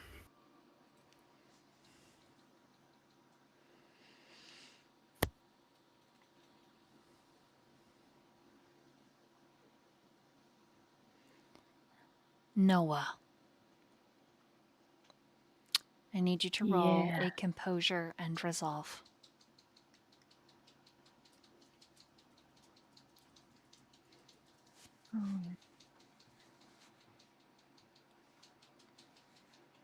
That's a 4.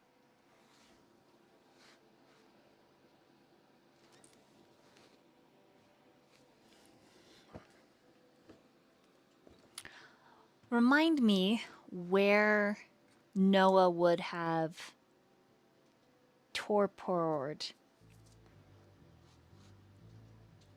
Was he in the room with Malcolm? Is this a Malcolm Noah scene? Are you guys in that one room that has the 2 beds? Yes. I believe Okay, that then I need was Malcolm our to also assigned roll room. a composure and resolve. Okay. This is what we call a twofer down A by the twofer? creek. The crick. The crick. We're gonna catch a twofer. 2-for-1 fish. We call that a box 2-4 out in the backyard there, buddy. Fucking right, crack open a fucking 2-4. Let's see how fucking fast you can drink that one down, eh? Oh. Alright. Malcolm rolled a 4. Okay, so 2 fours. Yee. Get it? 2-4. Twinsies! Yeah. All right. This is in an undisclosed moment. Okay, this is an undisclosed time of moment in the whole waking during the day. All right. I want you to suspend your disbelief with me for a moment. The both of you are facing each other on the same bed, as if someone has moved one of you out of the way. You're not sure which. You're not sure which like one. a piece of furniture. What the fuck? You're not sure.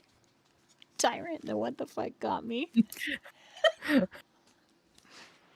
Okay, listen. You aren't sure who's moved you until the both of you make a concerted effort to not. You're aware that each other's awake. You're basically chest to chest, like furniture. And then the both of you make a concerted effort to kind of look around the room. And the other bed, there is a station that's been set up. A mirror with lights, several small clear dishes filled with what appear to be lipstick and powder.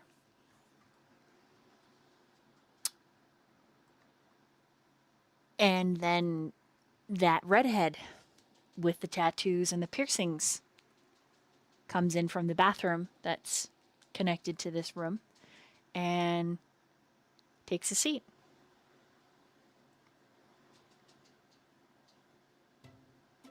His hair's in a towel, and he's got a towel up around his chest that's got a clip on it, and it's all quite feminine. And he's quite masculine. And he sits down at the little makeshift vanity. The bathroom is right there. It is steaming. The bathroom is right there with a large mirror and a window and beautiful lighting. But the little vanity is right here. and is being used. The Was skincare. that Malcolm's bed or was that Noah's hair? Bed. It looks like Malcolm was thrown on you. Kind of. Ah. A little bit. Yeah, you weren't disturbed exactly, but kind of. What the You gonna try to talk? Yeah. Roll another composure and Yeah. resolve. Composure and resolve? Uh-huh. Alright. Now that I It's gotta a- count. It's another 4 for me. 1, 2, 3, 4. That's a 5 for me. So wait, you guys said a 4 and a 5? Yes. Yeah. Okay, it is scratchy. It's raspy, but you're able to talk. There is music playing. There are outfits laid out. What do you say? Exactly what I said. What the fuck? No offense, but you're not my type, Malcolm. Same. Oh my god! You hear the lipsticks kind of go flying. Oh my god! No! My rouge! Wait! How are scramble, scramble, scramble, scramble, scramble, scramble. Suddenly stand. How the fuck? What the fuck? How the fuck? That's what I said. With incredible strength, Malcolm, you are grabbed by the shoulder and flipped over. Ah! Ah! Ah! Your eyes! Ah! And then you're slapped. You don't. Malcolm, as D is holding the towel over his non-existent breast. Ah! I just showered in here. And then Noah, you are, well, D grabs the pillow and then holds it over your face. I'm gonna fire you. You're gonna be fired. What? How dare you both spy on a lady? What? This is our room. You're not using it. You're unconscious dead bodies. Evidently not. What do you mean, my eyes? Malcolm tries to like push himself up because now he's concerned. He wants to make sure he looks normal. What do you? Ew! Stop moving! Stop moving! It's unnatural! Ew! D leaves the room, lifting as much outfits and makeup, skincare as possible, and taking it into the bathroom, and then closing the door. You perverts! How is this our fault? So lost. Malcolm's going to try and at least... In a perfect world, he would stand up. What's probably gonna happen is he's gonna roll off the bed. You do. You roll and you land face first into the plush carpet. Ow. Mhm. He's just trying to move towards his own bed. Okay. It's like a fish flop. You get another roll. Yep. Ugh. Yeah. It's the worst feeling ever. What the fuck is going on? Flop. You roll again. Your guess is as good as mine. From the bathroom, music starts playing. You know, he could have just used the bathroom to begin with. Malcolm raises both hands very slowly to gesture at the door like, yeah, he could have. And then drops them again because that was exhausting. Did the feminine voice sound familiar? You know what, Noah? Yeah. Storyteller? It really, now that you're thinking about it, that kind of sounded like your... No. That was a man. Hold on. did say something about being fired. Kind of sounded like... Oh, that's weird. Noah, that's weird. I need both of you to roll wits and awareness. Yeah, I guess being awake is weird too. Wits and awareness. Man, four's the number for the night. 1, 2, 3, 4, 5. That's a 6. Nice. I got the crit. So a 6 and a 4. Yeah. Yes. You hear the phone go off and a very familiar muffled voice through the door. I can't just have you call in my work. Okay, well, hi. I'm gonna need your help. Why do you sound so far away? Because I'm getting ready for the day. Now, I need you to do some things. You see, I found some information out, and we're gonna come to a deal. And by deal, I mean you're gonna do what I want you to, or I'm gonna threaten violence. Oh, fuck. Oh shit. Well, it definitely sounds like Delta. So, how's it going? Are you fucking me right now? No, I'm actually not. That's disgusting. You're not my type. Sorry. Too short. Rude. I'll have you know Malcolm does laugh. that, short kings are on the rise. Okay, yeah, but you're not on the height, so no. Okay, well, that was rude. that was fucking rude. I'm sorry, did I hurt your feelings? Did I hurt your feelings? I wasn't aware that you had feelings to hurt. After all, who tells a 7-year-old, don't worry, daddy's gonna take you? But not really. Daddy's gonna go fuck his pimp. Okay, can you keep your voice down? Oh, you're actually at his house, aren't you? Please, Delta. Please. You don't want me to fuck it up for you? Oh no, does the baby not want me to show up? Does he not want mommy to come and say you're in trouble? Please don't use that voice. I don't like it. Does it make you uncomfortable when I talk to you like this because you're stupid?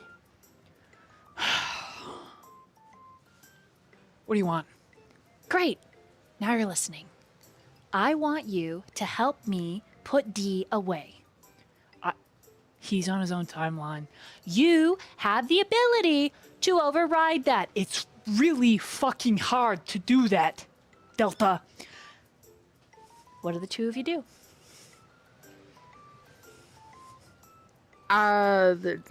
Noah, like, D? The door opens. I think. Oh, He comes in, goes over to, steps over Malcolm like Malcolm's a piece of furniture. Grabs some garter, thong, bra, things, goes back in the bathroom, shuts the door. All the time holding the phone, talking. Like the two of you are just pieces of furniture. You could have been in the bathroom this whole time! Shut up! Malcolm shouts.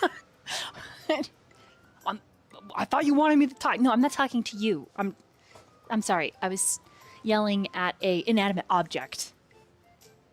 wow. That's rude!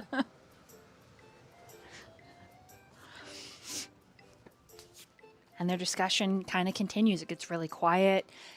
Freaking Delta turns on the fan, turns on the air dryer, so it's really hard to hear. So hard.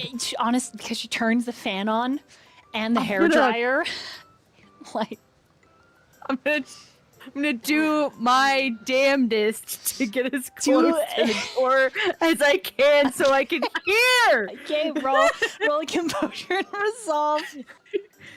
I need to fucking hear this conversation. Malcolm is fully letting Noah handle this. He's still trying to roll his way to his bed. Oh, fuck yeah, bitch. That's a 6. Okay, so you flop out, you land on Malcolm, your face really close to his Oh, crotch. You probably shouldn't Sorry. talk about this at all. Malcolm, Nope. you can see the like outline of your stitches on the ass still, because the way Noah's pants like slip, it's like, oh, I did a terrible job. You don't say anything though, and then Noah is like flopping and rolling, and he kicks you, and you kick him, and it's terrible. It's I'm almost trying to army crawl. you're like drunk babies trying to move. Like it's just Yeah, terrible. It's fine. Yeah. You do make it to the door, and He just says to Malcolm, we're never talking about that. It's fine. That's fine. you overhear. You literally once you get to the door, the hairdryer shuts off, Of course. Of course it does. and then she opens the door and she kicks you in the face.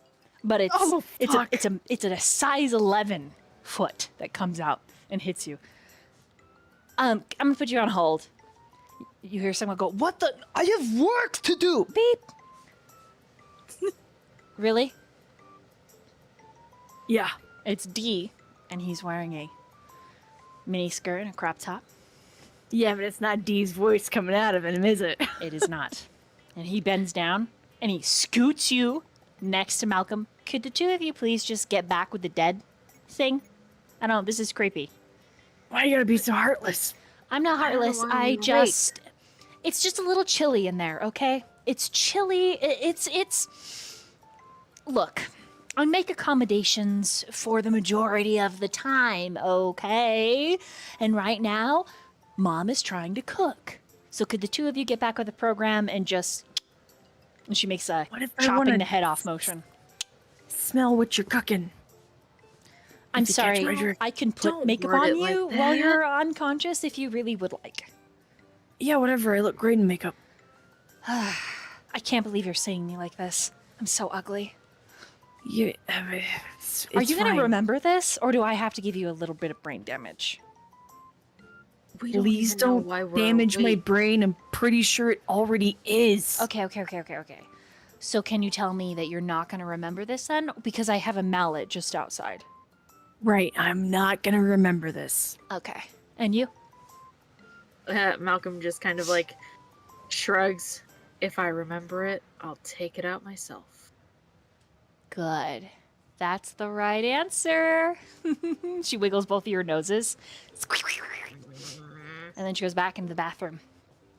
And the whole time Sigma's just been yelling. And she's like, oh, sorry about that. I'm back. Okay. So now we're speaking terms. Okay, terms. Terms. You're going to come back. We're going to go trick-or-treating. And then you're going to help me with my conundrum. Because you're the only one that can. D, why can't you just fucking ask Gamma? Because he is a miserable, horrible murderer. He hasn't killed anybody, Oof. D. I'm sorry. And you hear the door shut. But I am not working with him. Okay, well, Omega could. I don't.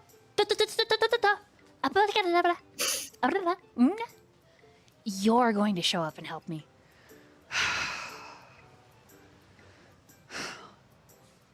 I can't. Okay. Starting a fire. What the fuck? Gonna start fires. I'm crazy enough that it's fucking gonna happen. I'm gonna go down to the gas station. I'm gonna fill up all of Daniel's little gas tank cans outside. And guess what manor I'm gonna break into? And then when she comes back in the room, she starts putting makeup away and the fight continues. What do the two of you do?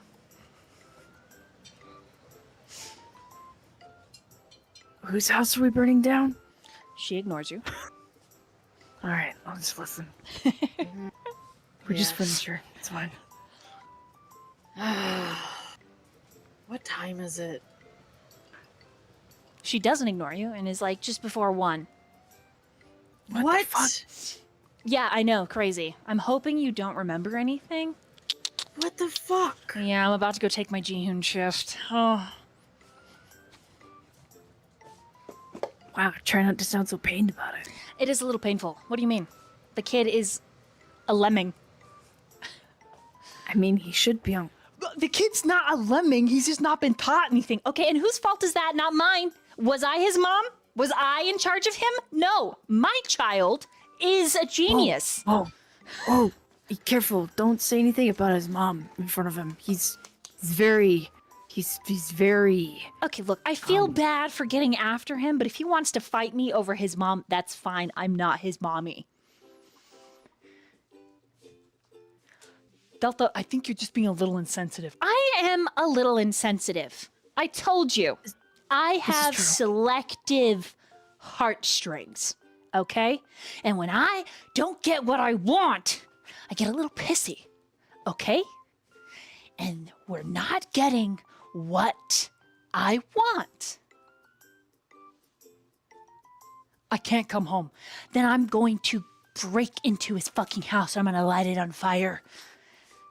And Be a great time for that. yeah, I'll roast marshmallows. I'll throw Malcolm on the pyre while I'm at it. You can't do that. Oh, but I could. And then what would happen? Omega would come after me. Oh no. Okay, you're really pissing me off. Good. I hope you Hulk out and then you run away. That's really fucked up thing to say. What if I hurt innocent people? You never have. Oh, cry me a river. Should I wear purple or pink? Purple. Good choice.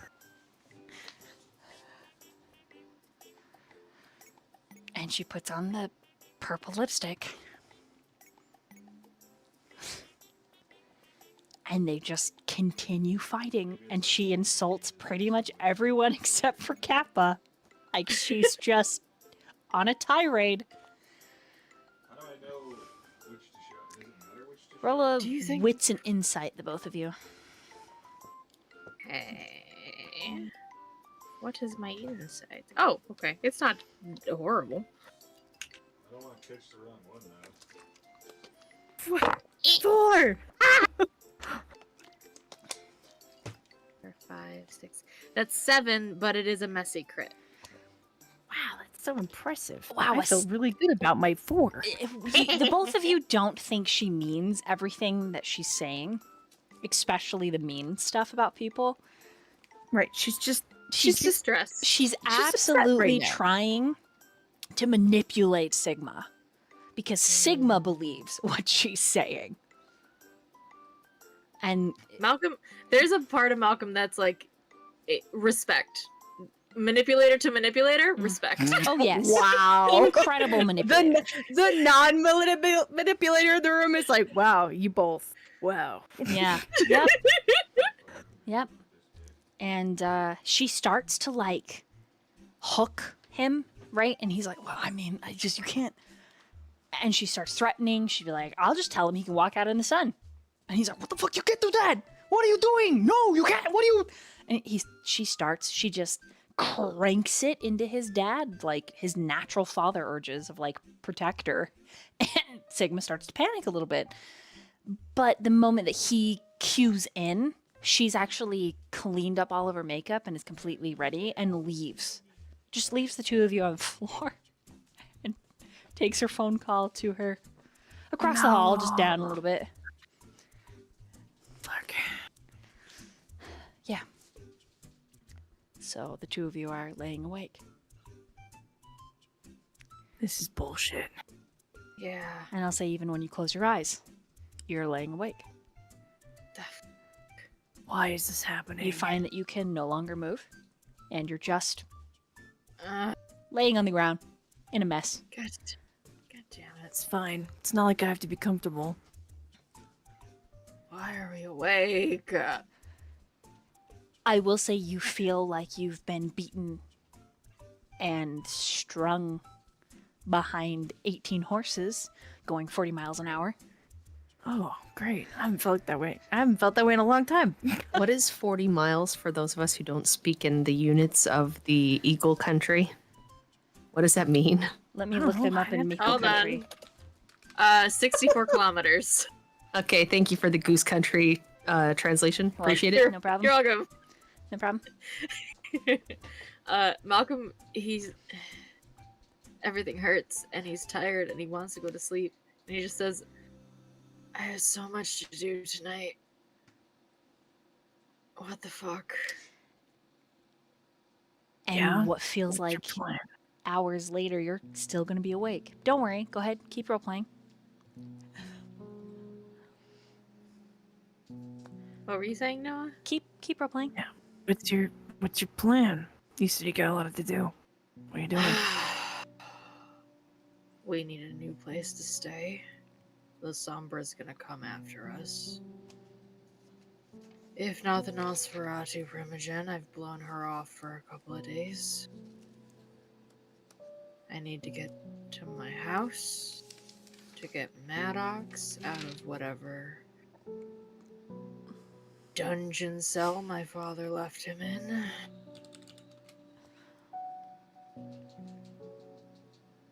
It is a lot. So tired. Why are we awake? I don't know. Maybe it's our punishment for all the fucking up we've been doing lately.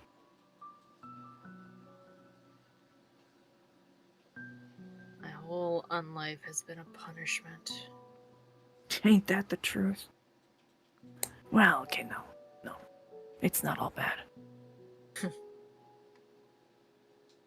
Well, not all the people in it are bad, but the unlife itself sucks. I could do without some of the people. Yeah, that's true.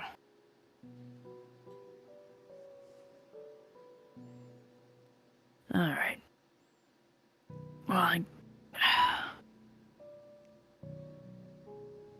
think we all probably got some of our own shit to do, but if there's anything I can help you with, I guess I'll do my best. Thanks. Hopefully it doesn't take long. Demetria should be clearing a path.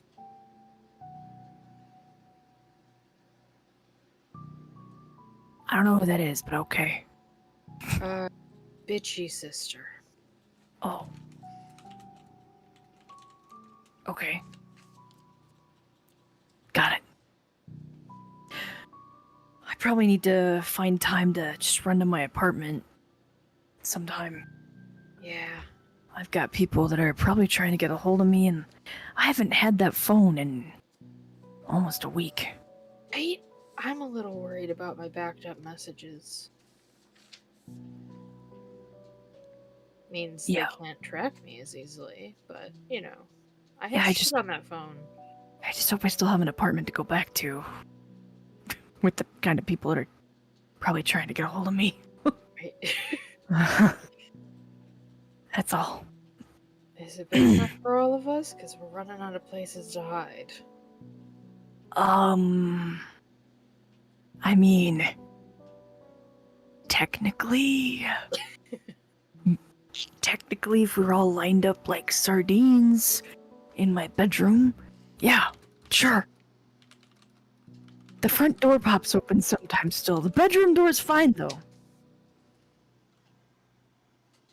There's a look of, like, horror on his face at the idea that his apartment has a flaw to it, and he hasn't, like, fixed it.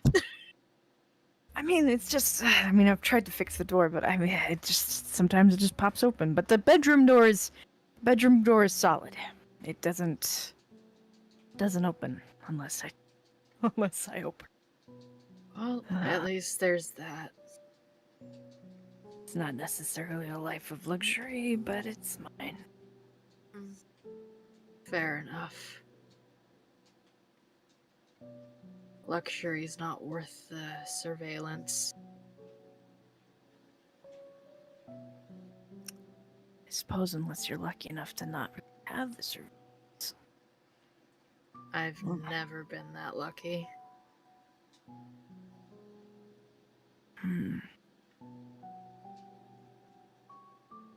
DM. Mm-hmm. Dolly, my love. Yes. In the state that Malcolm is in, can he look around Mm-hmm. and try to see if there's anything in the room with them that he might clock Oh shit. as, like, thinking about surveillance and now thinking about his mom? If there's anything in the room with them. You can roll wits and awareness. Wits and awareness. I keep forgetting how many dice that is. I have a totally different question for you, DM. Mm-hmm. That is a 5 for Malcolm. Go ahead and answer Malcolm's stuff first. A 5. Just give me a technology roll. Just flat, whatever dice you have in it. If you have none, roll 1. Okay, yeah, I have none, so.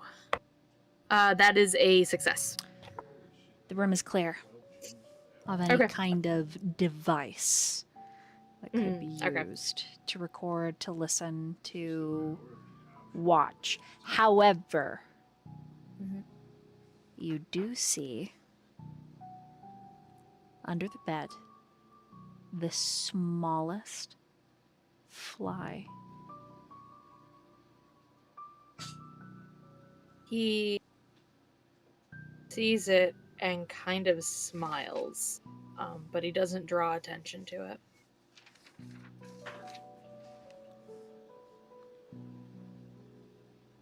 I need to do some checking, but How do you get the horns for your bird? I don't know. I don't know. I don't want to. This guy's mad. I don't want to count my eggs before they hatch, kind of thing, right? Sure. I think we're in a position where most of our eggs are cracking around us, though. So I won't tell anyone else just in case this idea doesn't work, but let me do some shit tonight. I might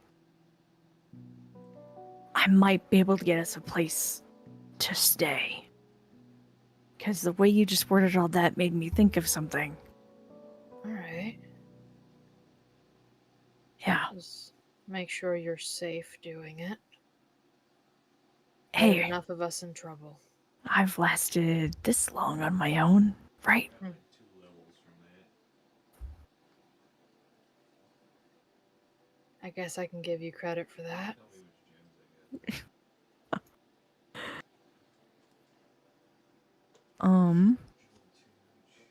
got. Just so the storyteller knows, this is what Noah is thinking. When Malcolm was describing having a huge manor, but like always having surveillance, that made Noah think about a huge manor that he knows about, where there is not necessarily a ton of surveillance because not very many people live there. And the only person that surveys anyone is Jeeves surveying the child. Mom doesn't even necessarily pay attention. So that's where his brain is going. Okay. Just so you know. Okay. That's There is the mother-in-law cabin that is on the 50 acres somewhere. You know. somewhere. Yeah, you Mhm. could. It's got a basement and an Mhm. indoor tennis court below ground. That Mm-hmm. yeah, it's nice. You could, Okay. you know, It doesn't get used very often, to Not his really. knowledge, right? it gets Yeah. cleaned, but you know, Okay. yeah. There's the boathouse Alright. too, and I know he's now laying there in his weird wakened state.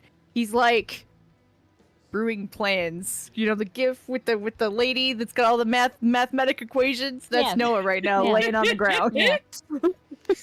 You two sink into a comfortable silence, trying to sleep, trying to torpor out, right? Trying to day rest. And you hear the doorbell ring. You hear somewhere in the house before that, Delta's screaming, fighting. There's more scrambling. There's more movement. And then there's a hush and a deep voice that causes the hair on the back of your neck to rise. It isn't so much the presence of this male, whoever it is a threat, though certainly they could be. It's just perhaps the conversation is of the significant variety happening out in the living room.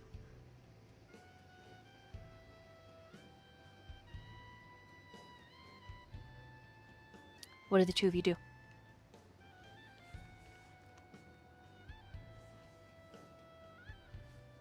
You can't hear as far as the living room, can you? I'm really burning Oh. with curiosity.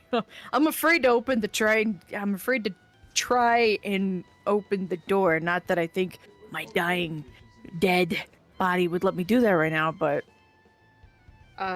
I think Malcolm would try and like force himself to move closer to the door at least to see if we can hear from that vantage point. Okay. Also, we just got a raid Heck yeah! From- Welcome, Raiders! from our favorite kaiju GM. Welcome in, guys. Welcome in. I was just lurking in your stream. So thank you guys. Thank you guys for being here. Welcome to Bound by Night, which is a drama, thriller, action, romance, Vampire the Masquerade game. So if you're a book talk guy, gal, non-binary pal, you're gonna like this shit. All that being said, I'm your host, your storyteller, and your bitch, 𝒷𝒹. Nice to meet you. Let's do a quick round robin of meeting our coterie, and then we'll jump right back into the scene where two of our younger generation vampires have slipped out of their day torpor and are laying like drunk worms on the floor in a tangled mess, trying to figure out what the fuck is up with that. All right, Quinn, take it away.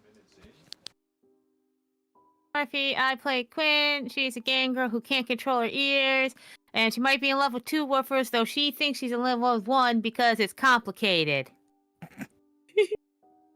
Let's go with Sly.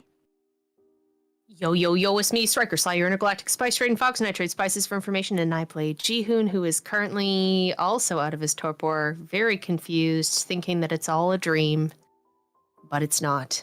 And he really, really wishes it was. Head over to Noah.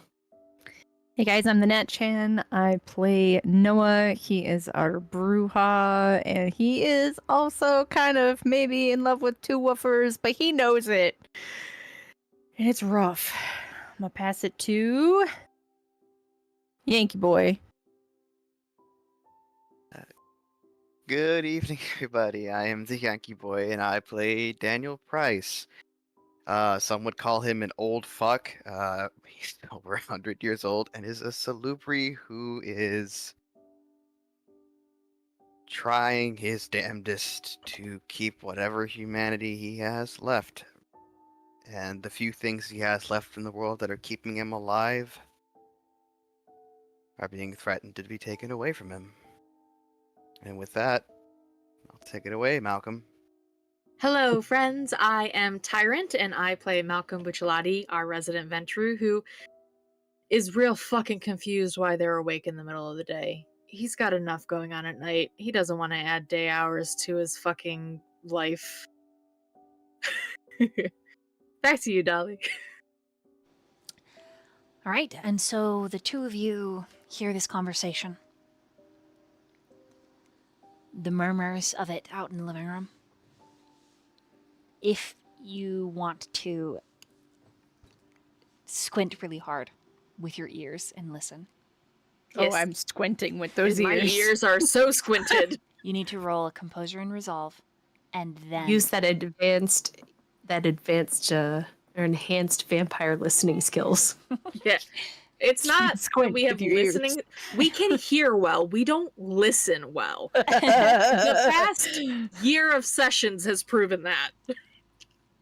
That you don't listen? Yeah. That's just Malcolm. He doesn't listen to anybody.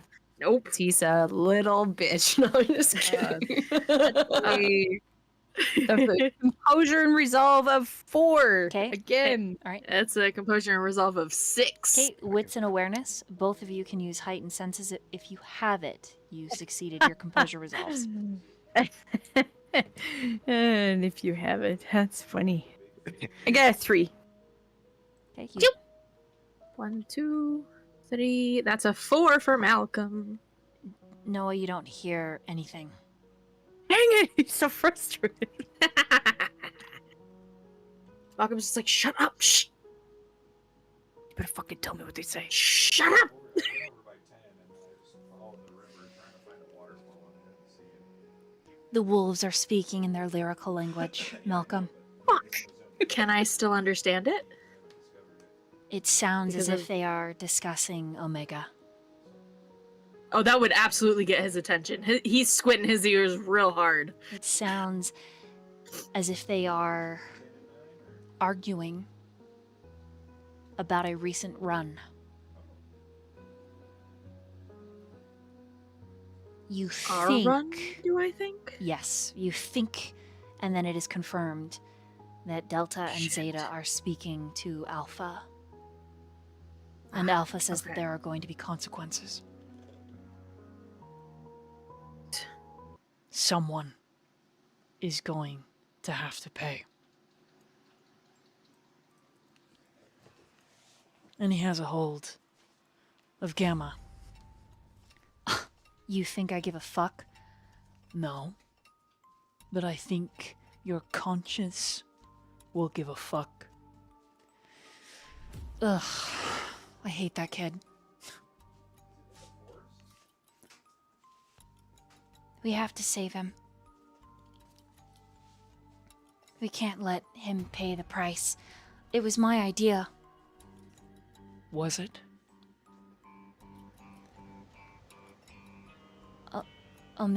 Said it was a good idea. So It was my idea. I think. Do you know if he manipulated you or not? I didn't feel like he used anything. Zeta.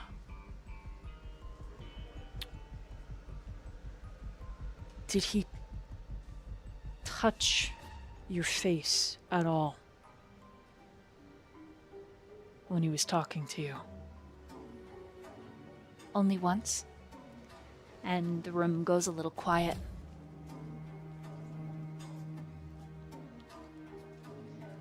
He wouldn't. He doesn't manipulate. He's too... Zeta, he is not a healer.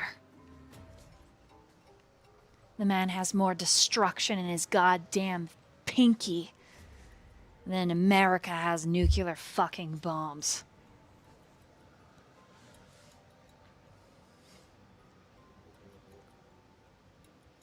Why is this all going to shit?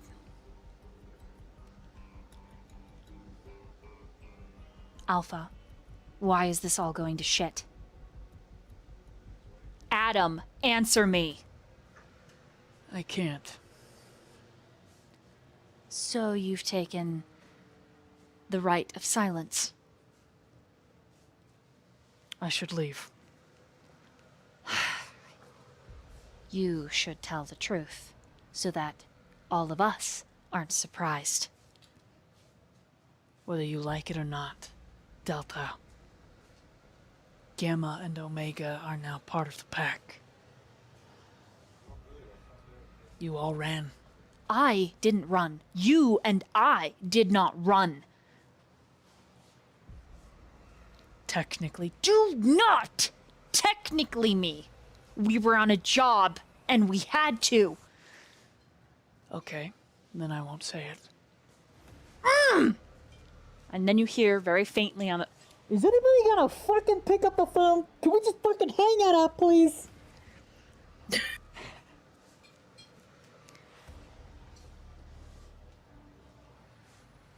And then their voices drop quieter. I think we have to. I think that right is far too dangerous. There's no way they're going to survive. And I, for one, am not subjecting Evan to that. Have you seen his face? It'll be ruined. You say that, but you actually care. I don't give a... This is rude. I'm leaving.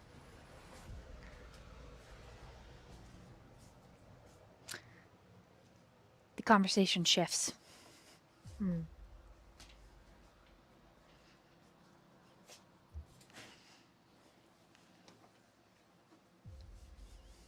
they're talking too fast and over each other. And it sounds like they're moving further away, maybe to the kitchen, and then back into the living room, and then it sounds like they're headed upstairs, and you hear Zeta say, "Then I'll do it. I will do it then." And when Alpha speaks, you know that he's below her on the stairs, closer to you. And it sounds like Zeta's headed to Daniel's room.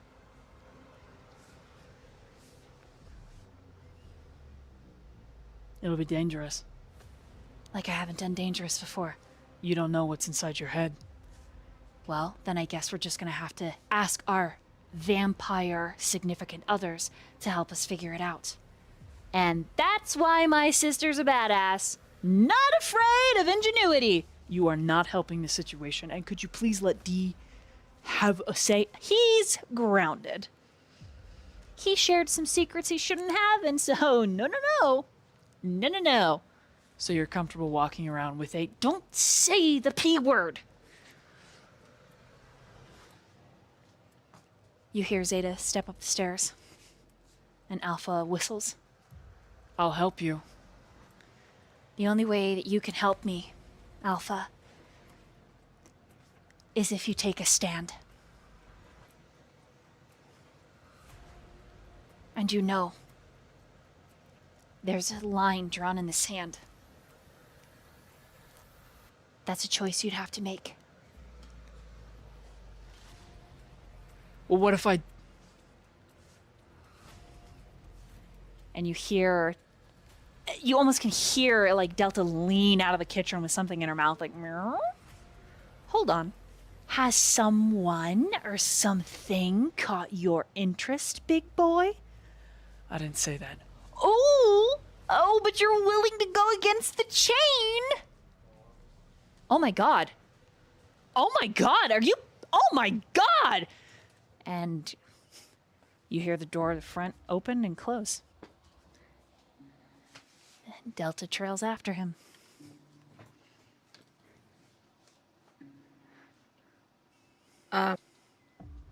Throughout this exchange, Malcolm is like pressed to the door listening. And I think at some point, almost as if it would help, his hand comes up and curls over his mark, like squeezing it, as if that would somehow help him understand the language better. But when the door closes and everything goes quiet, he leans back and he looks confused and concerned.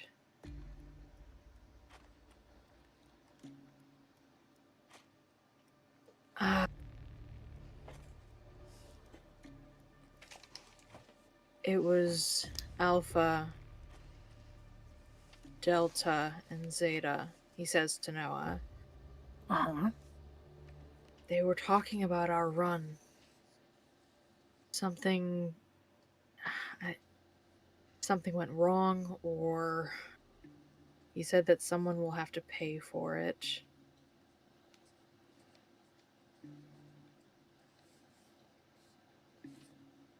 I don't understand what I heard. It's hard to... Right. We don't know their anything. Know No. any of their customs, their rules. No, we shit. don't. They said something about a rite, it being too dangerous. Zeta thinks that we'll survive it, but the others don't.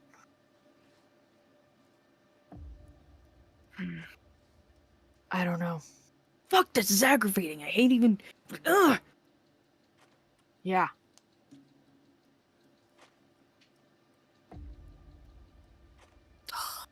They said that Omega and Gamma are part of the pack now.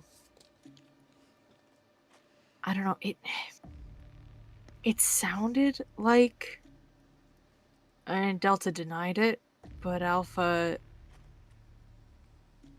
it sounded like they are too, even though they didn't run with us.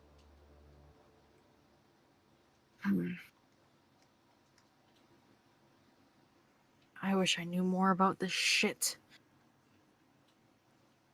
Right. It sounds like a whole nother pile of politics. Yeah. You feel the exhaustion. Suddenly, sure. a massive weight pulling at your limbs. It feels like your head spedunks under the water, only to surface. Your awareness, a snapshot between consciousness and unconsciousness. You know you've lost time, but you don't know how much.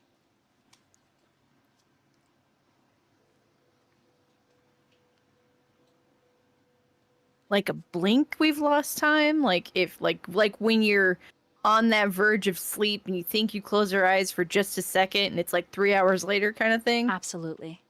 And when the two of you open your eyes again, I need you to make your rouse check. I need all my kindred to make their evening rouse checks, please. Check. God damn it. Hate to see it. I'm so... Roll 20 has fucked me on almost every roll. Damn it, roll 20. Where's the... Huzzah! It is a success! I'm So so I screwed hungry. that up. I'm at 2, not 3, because I keep marking it wrong. That's on me. Roll 20. That's on me. Oh, are we rolling only in roll 20? I can do that. I And just I think- did it there because it was I don't know. easy. I just did. I rolled my dice, but- so I rolled mine too, and I did it on my dice, but I also succeeded in roll 20. So Giving roll 20 another chance, like a chump. Don't. I don't want to. I rolled Roll a 20 success. If I sucks. don't succeed, I'll be pissed. Hold on, let's see. Oh, okay, Hey. well, I succeeded. Okay, Well, phew, that's fine. Fuck you You both. you I'm delted so roll 20. hungry. Suck it, Malcolm. It's because you're a butthead. I'm Yup. hungry. For those of us with superficial injuries, do those go away, or do we need to do something for it? Superficial, just roll a... Yeah, they go away. Superficial. All right, cool. Yeah, just make it easy for tonight. They go away. They're gone. Just make good. it easy for tonight. It's I'm fine. I fine got with my that. aggravated damage over here. Just touching that fucking. Nope, you're good. You're You're good. good. Place. It's gone. Oh, your It's willpower. gone. No, it's not. It's not. The willpower damage is No, still it's there. not. Yeah, You done killed me. The will- You done crushed me. You gave me an ouchie. Yeah, the will. Very hurty. That's that. Whoops. Okay. Anyways. You gave me an aggravated willpower damage of pain. Yeah. you pulled the string. Oh, calm down. It's not like I did anything bad. It's just yeah. The DM describes it as a terrible decision, and yet Wait, I can't use We have But we June have doesn't told a know lot that. in June. A You're terrible awake. decision? What do you mean? I have never made one of those in this game. Never. we only make good decisions. Of course. Of course. Sorry, continue. And so, all of you awaken. Groggy at first, and then to sharp alacrity. Smells like breakfast is for dinner. Pancakes, bacon, eggs. There's some soft murmured voices.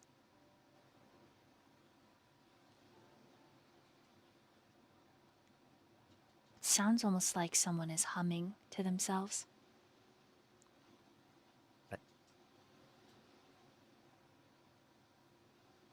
DM, you can. You can hear me right? My mic's acting up. Hang on. I can hear you now, slightly. Oh, Yeah, okay. There you go. Now we can hear you. Well, I failed my rouse chicken. Now I'm at hunger 4. Oh, Jesus so you wake up Christ. frenzying? God Daniel. damn it, Daniel! Daniel! Can you keep it together for One 5 day? How do you make- seconds? how do you get a Seriously? Are you gonna frenzy check? Hang on a second. You are the worst! No, stop Well, being because so nor- old! Because VtM normally, if you wake up at hunger 5 or something, then you just stay in torpor. But I'm at hunger 4. I don't know how you want to rule this. Okay. You're, you wake up, you're on the verge of frenzy. I would say it's a minor frenzy. You have to find something to eat, period. No conversation, no how you doing, no I'm gonna make any rash choice. You are eating now. And so, whatever that means for you, you're going to go Shit. find food. You also wake up alone. You do not know where Zeta is currently.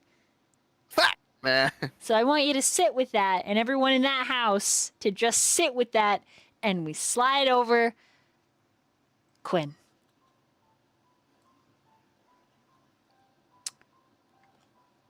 When you come to, Beta is reading, or it looks like she was reading not far from you, but she's fallen asleep with her feet up on a small stool, sitting in a rocking chair. The book itself is open and settled on her chest.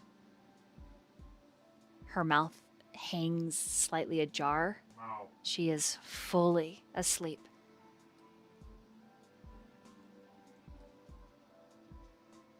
Is Quinn still in a body bag under the bed? You are now on the bed.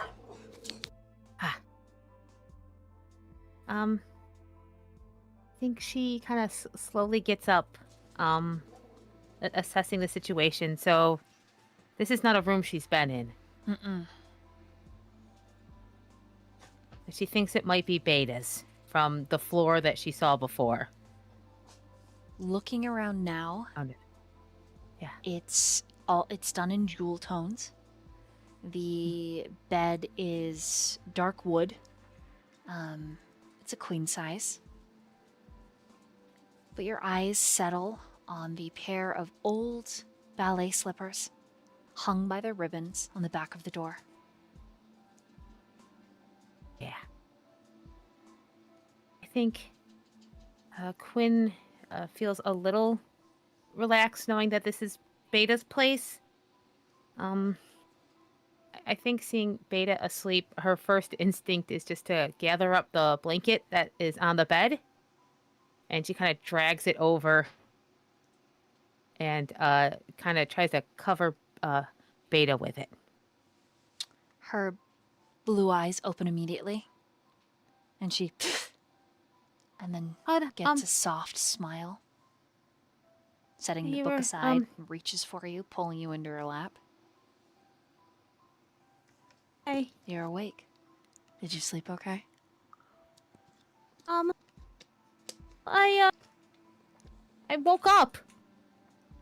I woke up before I was under the bed, and I was in a bag, and a Cap was here, and Magnus was here. She frowns. And Early? And you were there. Yeah. During the day? I think so. I don't know. I couldn't tell. It didn't feel right. It didn't feel right, but I was awake a little. Not much. I heard a little. I don't know why. I don't know why. That hasn't really happened before.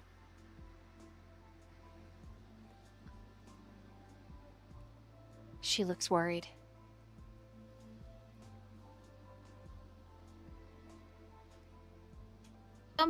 Don't worry. Hey, babe, don't worry. Thank you. This. Are you okay? You got me somewhere she safe. Suddenly, like, kind of pushes you back a little bit and like, examines, like, looking your body up and down for wounds. Are you all right? I think so. I didn't think you were supposed to wake during the day. Your kind isn't awake during the day, right? That's not normal. That's it's not normal, Beta. I don't want to scare you. I'm also not an expert. But also, it's never happened to me, and anything I've learned, it shouldn't have happened. Do you feel okay? Do you know who we could ask? I don't know. I mean, I know I'm wrong in a lot of ways. I don't know if maybe that's part of it. Like, maybe just because I'm all messed up. I don't... Would Quinn know somebody? Quinn knows the coterie. Yeah, I think... like a loving sigh? Not it, she's like, I mean... the others I've been with the last couple nights, maybe that, because they're kind of like me, like sort of like me at least, they might have more knowledge. Hey, Daniel's really old. Okay. Where if anyone, he should know at this point. That's the house hidden out in the forest by the lake, right? Oh, yeah, what's left of it. Okay. Then we'll go. Let me. Yeah. And she moves over to her closet, pulls her sweatpants off, right there in front of you. You get a flash of smooth tanned thigh and cheek, and then she's pulling on her jeans, her socks, and her boots.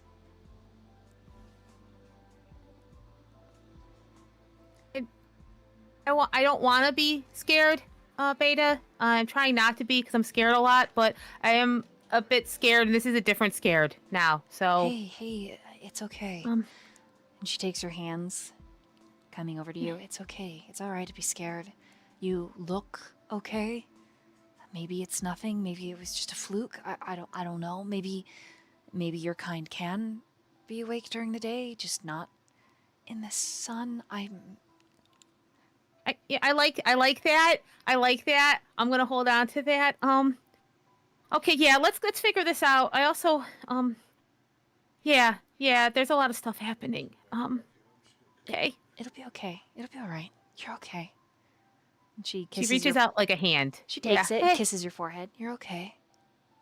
All right, I'm trying really hard. Did you Okay. already kill the spider, or I tried really hard. Magnus was on the bed, and I couldn't move.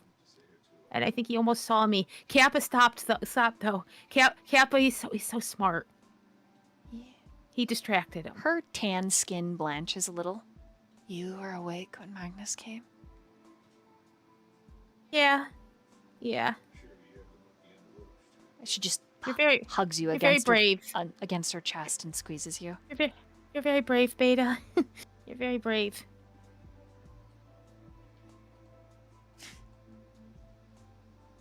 I wouldn't call myself brave, but thank you. You weren't supposed to bring me here, huh? No, Yeah. But you did. I didn't. So you're brave. I You're didn't. brave enough for me. And she kisses her on the forehead. It makes her smile. She takes both your hands. I didn't have enough time to get you to my apartment, so we're at my father's manor. Quinn's ears just absolutely go flat against her head. It's okay. Huh? He's not gonna hurt you. We should go now then, okay though? We should go. We should go. I don't like being around him. Yeah, we can go. Okay. And she moves away, and there's a knock on the door. A click, click, click. And when Beta opens it, Kappa's standing there. Kappa, you saved me. Hey. He looks and sounds exhausted. Yeah, that was wild. You knew, and you didn't. I didn't want to stress you out. You didn't sleep. I thought she would. I didn't want to cause any unnecessary panic, so I just internally screamed all day to myself. You should have told me. Sorry. I did make a hypothetical, and I did reach out to a couple of our fanged friends. Why would you do that? Who did you reach out to? It doesn't matter. I know they have servants. I just looked through Magnus's files a little bit, and you are already in so much trouble, and you went in his office. He left the door unlocked, and I was just going for a stroll, and I just wanted to make sure that it was fine, and the servant of the vampire said that Quinn, it was fine. Sometimes waking up in the day happens. I owe him a favor, but it's okay. It shouldn't be terrible. What did you do? He shrugs. I just did what any friend would do. Anyways, Quinn, do you mind taking me with you when you go? I would like to see Noah, and the last ping I got from him was this address, and I need to say goodbye. You'll come, and then you'll stay with us, and then you don't have to go to that place. I heard that, and that doesn't sound fun. So come here, and I'll get you connected with Noah, and Noah won't let you go, and then we'll all be okay. Let's go. We should go. Hey, Peter, we're gonna go run away, okay? Yeah, you can't do that. No, I think we can though. Let's go. Quinn, I don't want you to go. It's a little selfish. I have to go. Because if this- don't go, then Delta is in trouble. And Is this another one of the rules? pretty much just I have to go. And I have to go. I have to go. I gotta go. So, but my sister will be fine. Because if I don't go, then someone has to pay for what I've done for recompense and to mitigate, and I don't want anybody to do that. So I just want to go with you to see Noah. You know what? Yeah. Yeah, you know what? Here, come. We'll figure out everything out. Else, you come with us. I'm gonna get you to Noah, and then we'll just figure out. Yeah, it's I don't have a lot of answers, but I think we can get you there, right, Beta? She's just looking at Kappa, and there's like a mixture of sorrow and pride and loss. Kappa. Okay, well, I just didn't want you to take your bike and I not be able to fit on it, so I'm gonna go get the car ready for us. Yeah. And when he turns, I need you to roll a wits and awareness.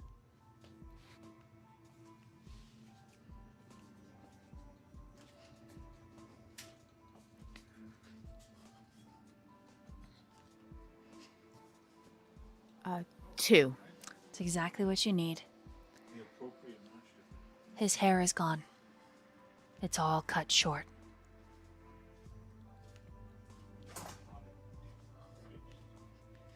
And she's always scared, but like it's this another bit of anger that she's always trying to swallow. I think under a lot of her fears is anger about a lot of things, and I think this just is another piece of anger. She's furious, but she doesn't know what to do with that right now. I think her fists like ball up, and Beta might feel her shaking a little. Beta wraps a hand around your waist and pulls you kind of close to her and whispers in your ear, "We'll figure it out. There'll be a place for this anger, but not right now." I'm trying real hard, Beta. It's just, there's so much I can't do. We'll figure it out.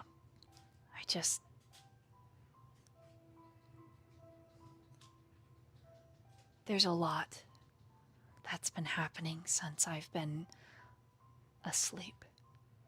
And I'm gonna try to make it better, but I need you to just keep it cool while we move through the manor, okay? Hey. Okay. Okay.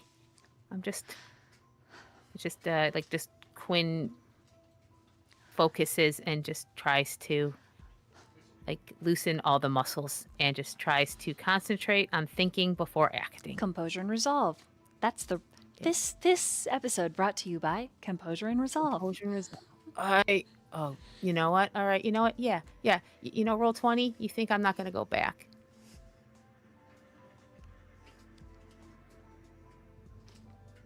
Okay, wait a second. Why do I always get... No, but this is weird because it's always composure and resolve. Like, is there something weird with the...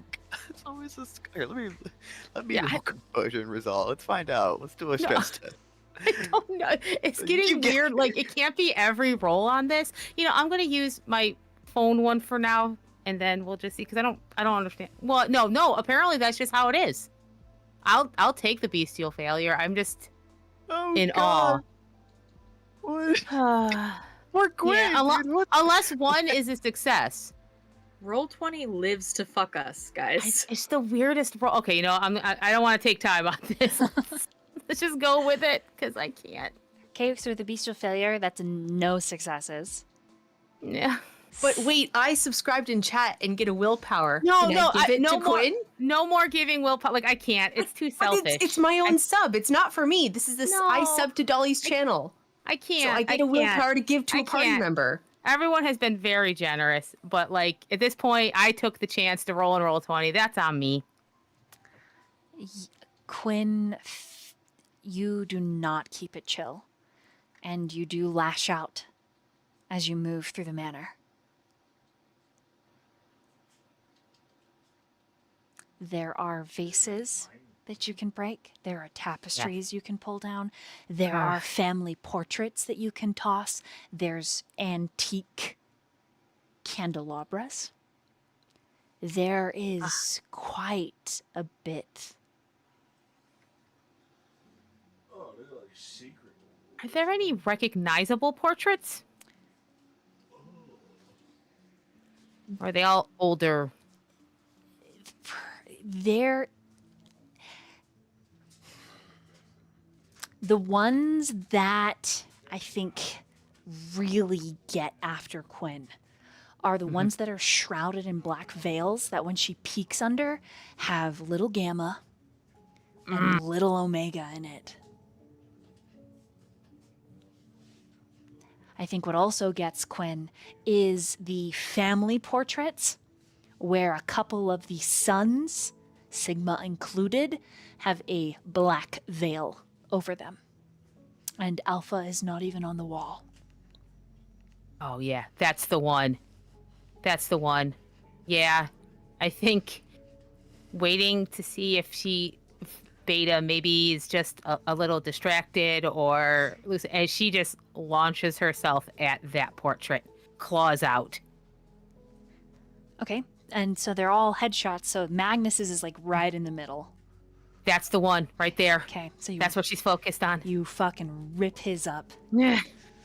And You are dead. You're your family. Ah! Ah! Everything. I'm scared of you, and I'm so angry at you. I'm so angry. Claw, claw, claw. I hate you. you hear Beta gasp behind you. You break into the frame. You pull apart the painting, and it's one of one painting. But the way Beta gasps, it's like a strangled gasp. And she only left you long enough to go grab a couple of things to put into a lunchbox just in case Kappa started feeling faint. And when she comes back carrying this lunchbox, she drops it on the ground and is like, Quinn. And she rushes not to you, but to the painting. And you realize something as your fury starts to ease with this destruction, this violence. A lot of these paintings look like they have a similar painter.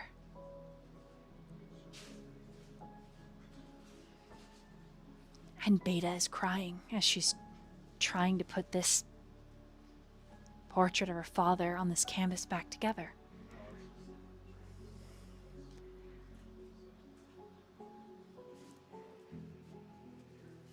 And then she whispers,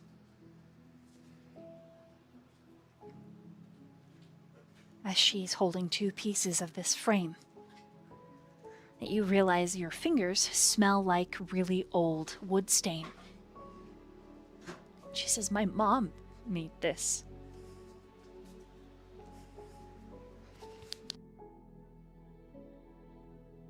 Why would you do that?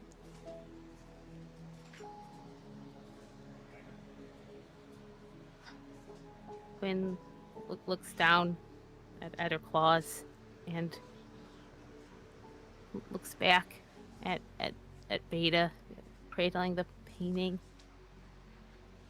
and she just says, I'm a broken monster, Beta. She looks down at the painting. So is he.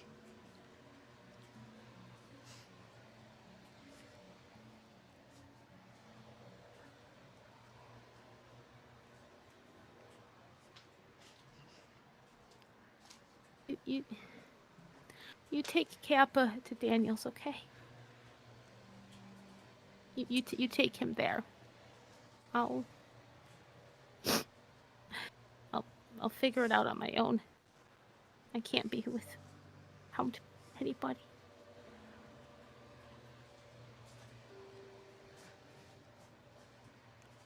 She looks from the painting to you, back to the painting that she's hugging against her chest. Where are you gonna go? There's nowhere for you to go here. It's not safe for you. And she takes the painting and carries it over to the buffet, sets it down.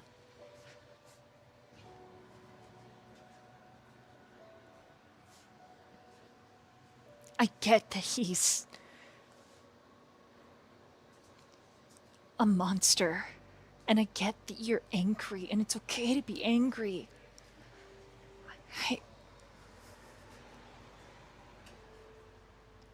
Don't leave. I don't know what the answer is, Quinn, but I need you by my side. I need you. You don't have to talk to me. Just don't leave and put yourself in more danger or...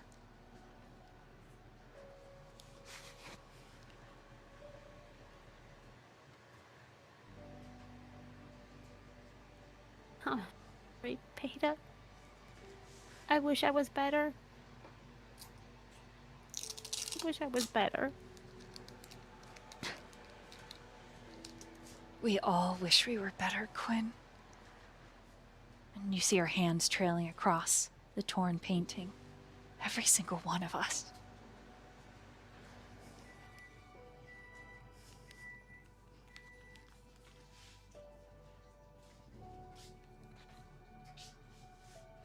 But we're not.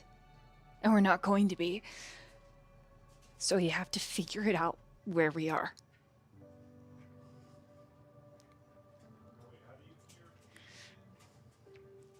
Keep your hands in your pockets, please. Or in my hand. But I understand if you don't want to hold my hand.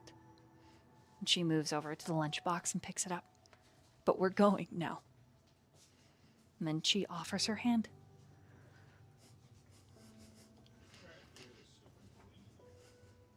Quinn doesn't want to hurt Beta. She's so embarrassed, and she just jams her hands in her pockets. Kind of bows her head down and follows Beta. She leads you down this massive staircase across this beautiful tiled floor, through a tunnel, seems like a servant's entrance, out into this garage where Kappa is sitting on a plastic lawn chair. Not far from him is a suitcase, and he's looking at his phone. He's not really looking. He's scrolling. The eyes are vacant. Beta holds every door open for you. But it's tense, and it's quiet. And it's even tense and quiet when you get into the garage. And she leads you to this expensive-looking sedan. Quinn has no idea. Probably worth more than she makes in a year or two. And Beta holds the door open for her.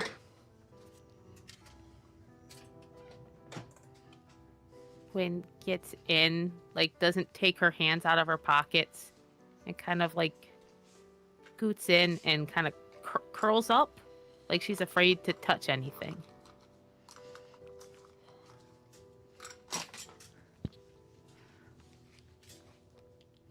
When Kappa gets in the back seat, he buckles and looks between the two of you. You can see his gaze bouncing in the rear view, but he doesn't comment. And the drive is somber, intense, and quiet.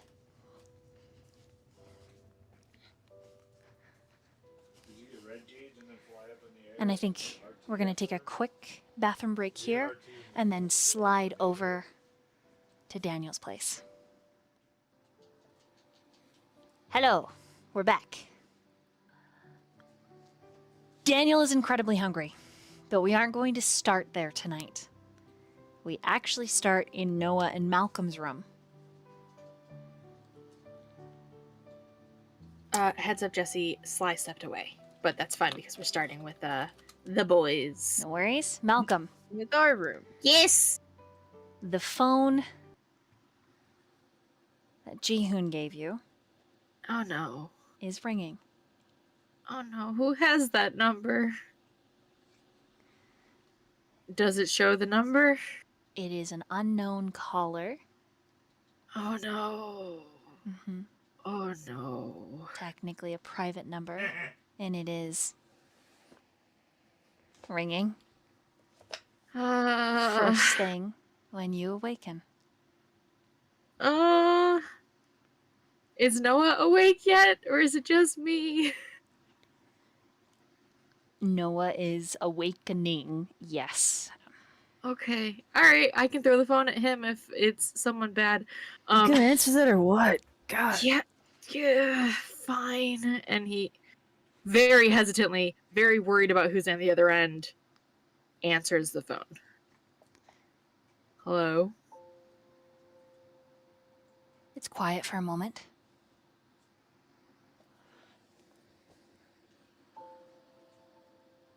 Yeah, were you fucking serious? What? You would double it? Sigma, you don't have to ask. I'll help whatever way I can. Fuck you. I'm not asking for handouts. Your pack. Your family. I take care of my family. Okay, so you said you were gonna pay me double.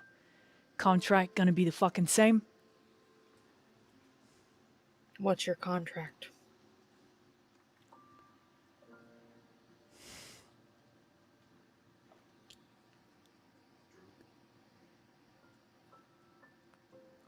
Fuck, you were serious, is what I'm asking, Malcolm.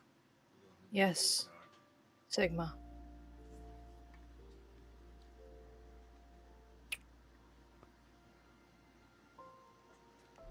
Whatever I need to do, just come home.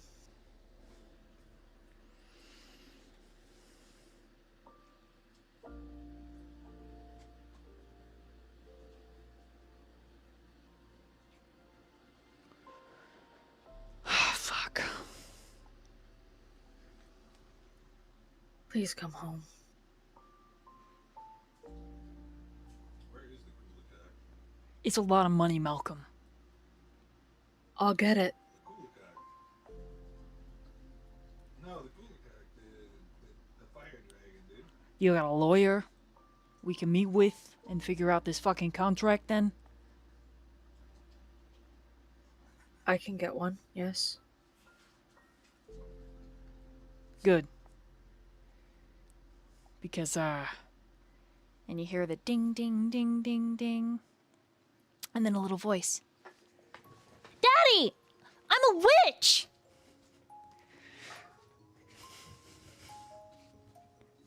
yeah, I thought we were gonna be a fairy. No, I decided to be a witch. Mommy ran out of pink makeup, so I went with green. I'm gonna need that fucking job, Malcolm. Daddy, what got happened it. to your face? I just decided to wash windows with it. Oh, is that why it's burned? Yep. But don't worry, we got aloe vera. Oh. Aloe vera. Mommy says that helps with sunburns.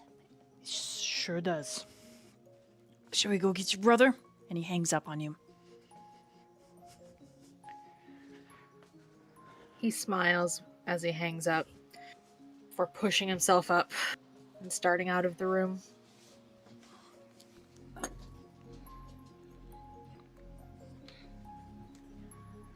I'm gonna assume that was a personal call then. Sigma's with the kids. He'll be home later. The Oh. bathroom door slowly opens.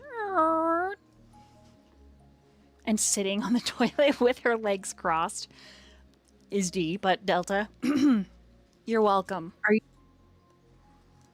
Are you just sitting in the bathroom? Well, I What was are- gonna brush my teeth, but then I heard that y'all were awake and decided I should maybe wait. Why our bathroom? because I like this room. It's also the closest to the exit. Okay. That's all right.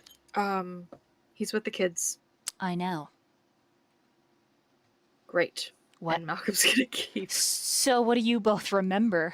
She like kind of slides forward a little bit. I Do don't we remember anything. everything? I don't know what you're talking about. Mm-hmm. Good. Do we remember DM? You do, but you have a really, you have a like you don't know what she's holding down by Yeah. her side on the toilet. You just have a feeling you should lie yeah. right When now. when Noah Yeah. Noah says that, he looks at Malcolm. You don't remember anything either, right? Malcolm just shrugs. As far as I know, I slept all day. Yeah. Yeah. Okay. Good. Good. Good. Mm-hmm. Okay. She's got a gun at her side that she then switches the Of course safety she on does. and puts in her skirt and then slowly closes the bathroom door. I'm gonna change and be just a man now, and you're not gonna ask him any questions about me, right? Nope. Right. Why would I do that? You're so smart. Um, You're so smart. I love Right, you. I need to go hire a lawyer, and he's gonna walk out. Only sometimes. She closes the door, and you hear the bathroom door lock. You know, I really wanted to change and brush my teeth too, but I guess I'll go find a different bathroom. Malcolm's going to head downstairs. He's hungry. He'll brush his teeth after he eats. Have you had blood after brushing your teeth? It's like the orange juice thing.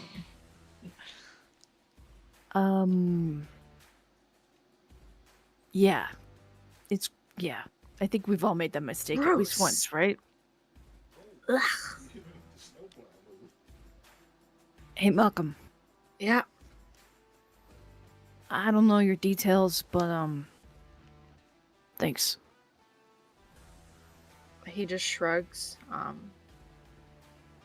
meant what I said. He's family. I take care of mine. Well, I appreciate that.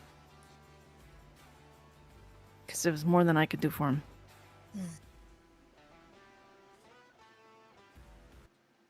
Alright, go get something to eat. Get out of here. Yeah. He kind of like reaches up and like hits the door frame as he walks out. Too many emotions for him. Welcome in, Raiders. Derek's a friend of the channel. Thanks for that the shout out for Derek. Welcome in. We're just playing our Bound by Night VtM special.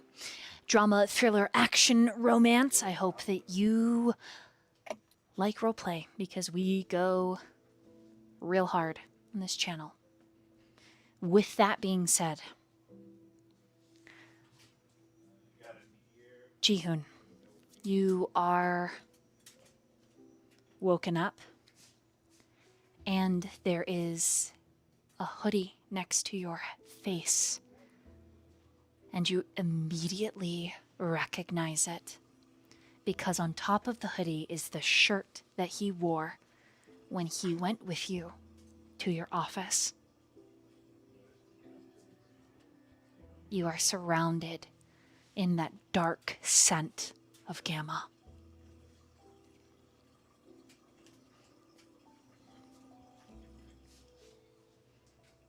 It's like his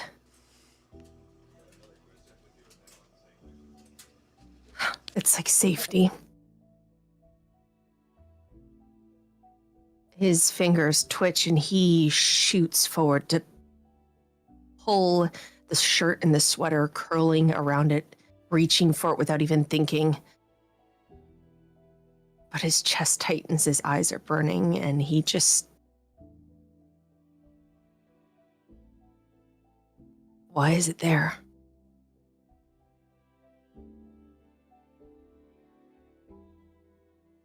And he thinks it's a dream again. So he sits up, and he kind of like shakes his head.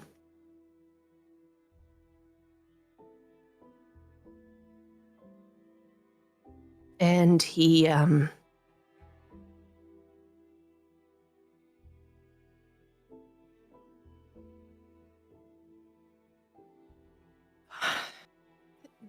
there's this feeling like this hoodie is bringing back these feelings, but those feelings are gone. They don't exist. Well, not really, or maybe they weren't even there to begin with. But he's like, if he keeps holding on, it means that he wants to hold on, and he shouldn't because something has changed. He should let it go. But he really doesn't want to.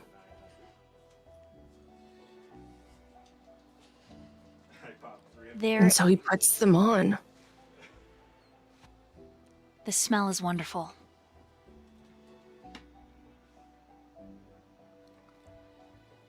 And the pain. That's why I want. Sure, the string is different.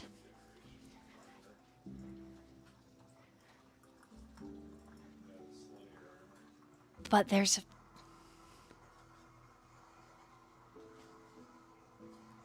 still feeling.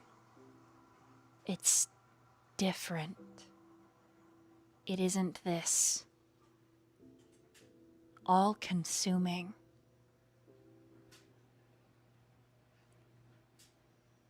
But it feels like your own. No outside sources, Ji-hoon. As you pull the shirt on and the hoodie, you remember the awkward smush of your glasses in your nose when you kissed him.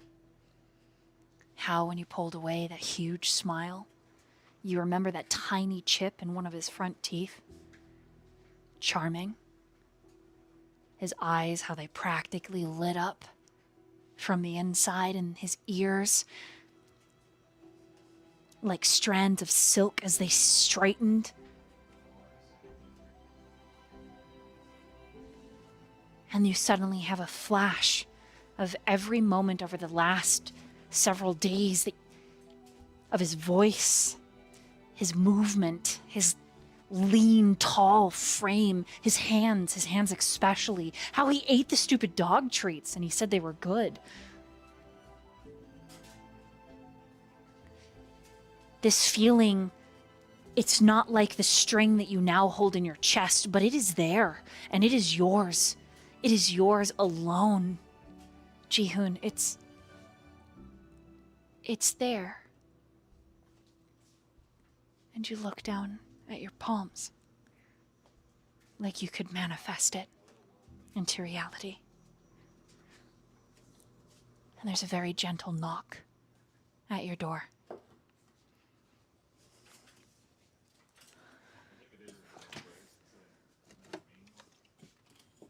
He looks up. And I'm coming. And he gets up and he goes to the door. And he'll pull it open. His hands slightly shaking. There is a wall of a man standing on the other side, and then Omega kind of crouches so he can see you through the door frame. Hi. I thought, Here. And he hands you, it's almost comical how small this basket is in his palm as he reaches it for you, and it's filled with pouches of blood.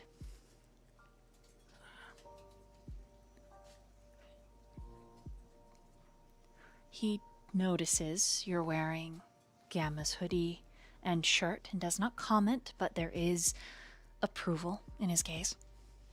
I thought you would be hungry. I need to go feed all the other kindred, but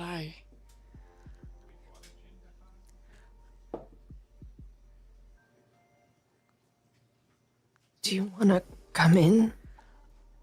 I do, but I have to make sure that Daniel does not hurt anyone.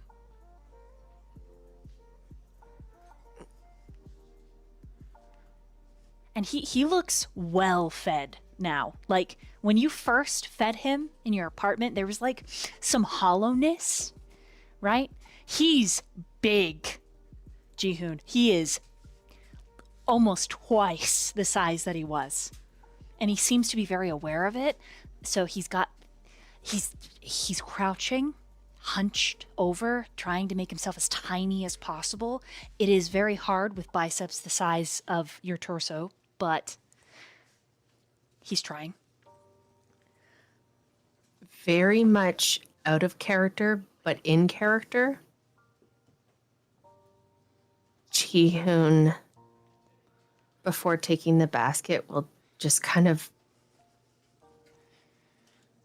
reach for Omega to give him a really awkward hug. He flinches a little, but it's more like he's afraid of how strong he is. And then when you hug him, he melts. And it's funny because in this moment, when he wraps his big arms around you, he's the one you're comforting when he's trying to comfort you.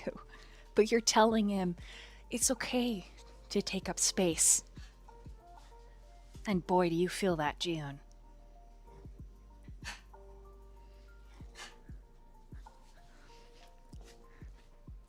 Can you tell me something before you go? Mm-hmm. Yes.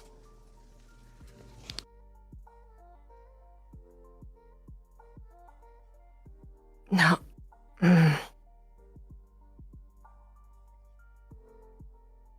He kind of looks away a little. Is he okay?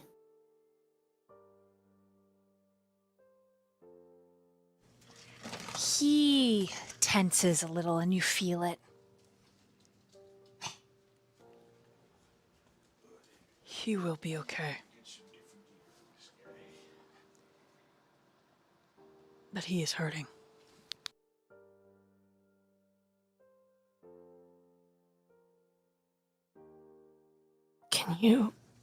Can you tell him something for me?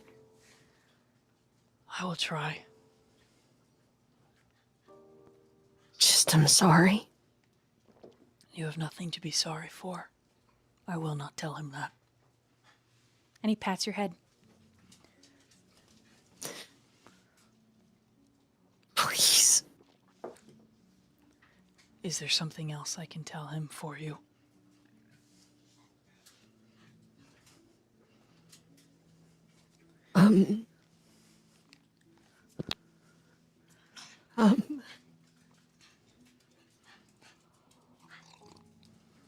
I didn't know.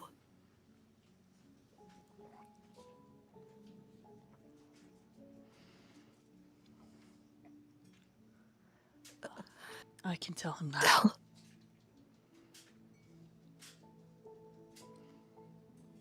Tell him.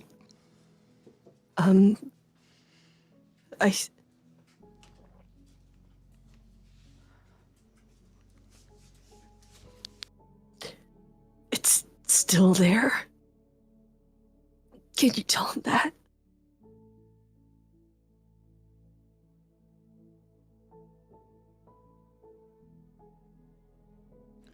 What is still there? And he's looking at you with burning curiosity. But like he knows, almost. The feeling? He gets a little soft smile. Good. Good, good. I'm glad.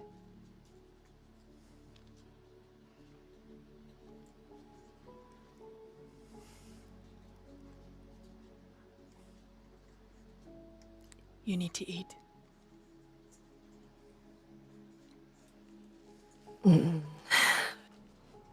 And you see at his feet there's other baskets. Sorry.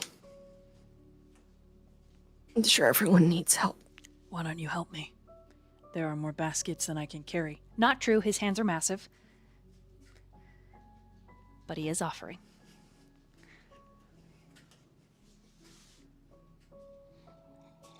I'll just leave mine here. Eat. Help you. I can't. Eat one.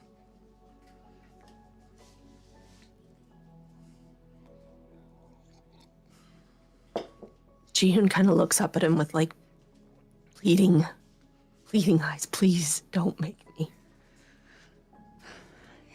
He exhales. Fine. And he hands you a basket that's rainbow.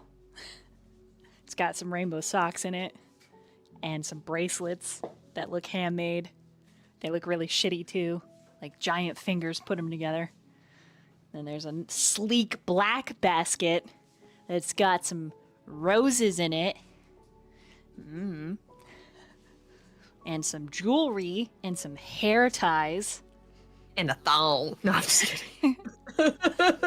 All of them have blood packs in it as well. Yours is like the most simple. There's like a drawing pad, and it looks like a wolf has been drawn on the first page. If Noah or not Noah, if Jihoon looks at it, it's really good. The wolf. It's like your chibi drawings, like were the inspiration for the way the wolf looks, but it's like professional. Like it's incredible. It's better than the chicken scratch handwriting. But just says hello. My name is Gamma, and I love you. Oh, woo! Yeah. Why? He's trying his best, okay? He's trying. He's had a long 48 hours. Whew. And so you go upstairs first, following Omega. And as you do, there's this horrible growling sound, this like pumping growling sound. And Omega kind of pushes you back, and there's no basket for Daniel. But he does pull a blade from his boot that you're like, I did not know you had. Oh, he's not wearing boots. It's from his sock, like the garter around his socks.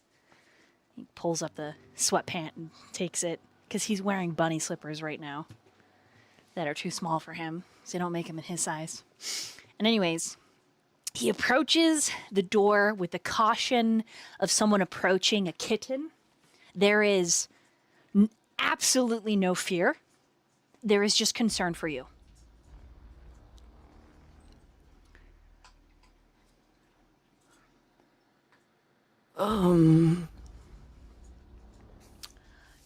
I want you to keep your distance.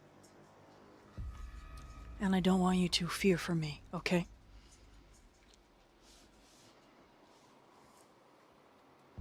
That's a big, tall order. Which is a joke because he's really big. He just smiles at you. And then as he opens the door, he simultaneously like cuts open his palm. And Daniel, it is ambrosia. Your face is immediately drawn to the scent as Omega holds out his palm. Your beast, however, does not like that this other apex predator is in the house, and I need you to digitally roll resist frenzy. You goddamn. Oh my god.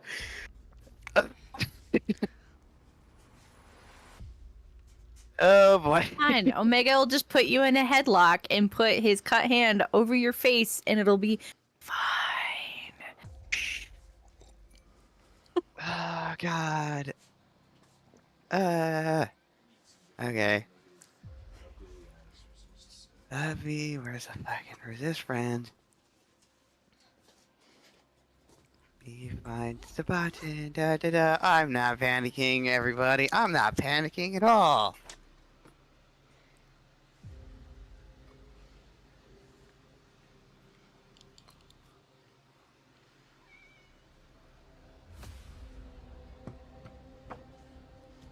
Okay, that's a total of 7 with a critical.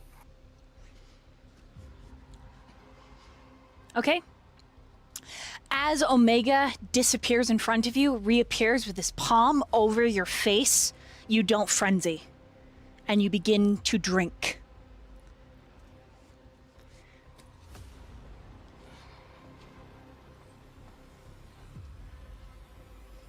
And he tells you, "Good kitty." And pats the back of your head. He said what? And with one feeding, you clear 4 hunger.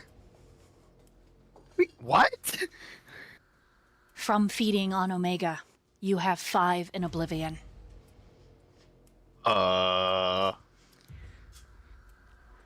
Excuse me? For the evening. Your celerity is also increased to 5, and so is your strength. Damn, I don't have celerity. You do now. What the fuck? Just for the night. You mean I can go fast like Sonic? Jesus Christ. Okay, I'll figure that out later. And then he pulls his hand away and he licks it closed.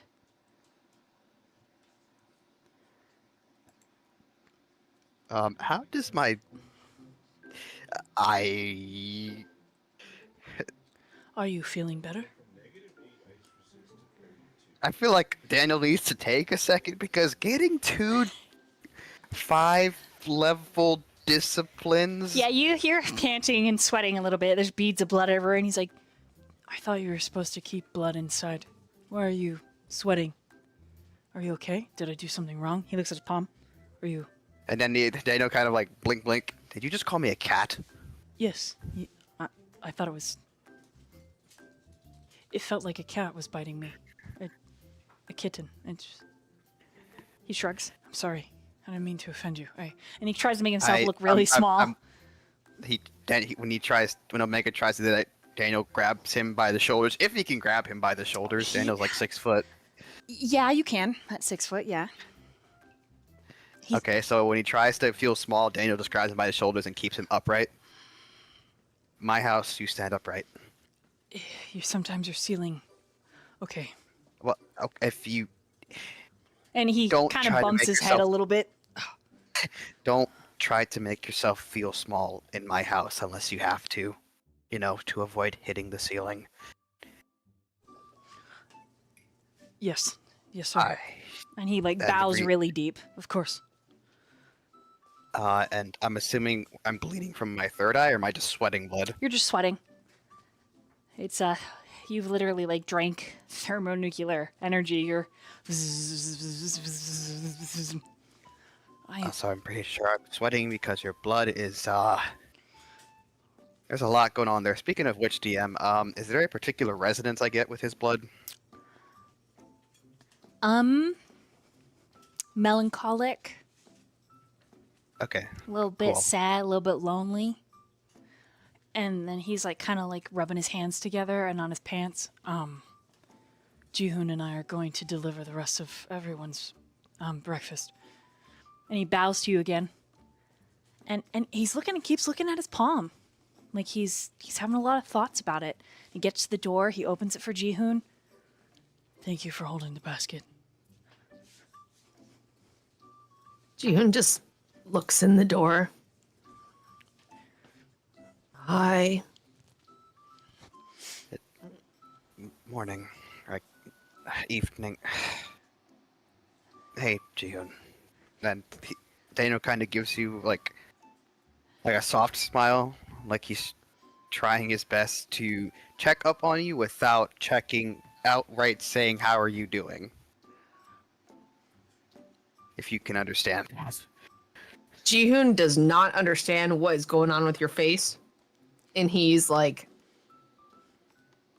I'm just going to put it this way. Jihoon does not read emotions very well. He is looking at your face like, what the fuck? Is something wrong with you? But he's not going to say that. But he kind of he just looks at you with this... There's nothing on his face, but he's just kind of staring at you like, He's gonna try to God damn it. Then he says, "It's good to see you up and about."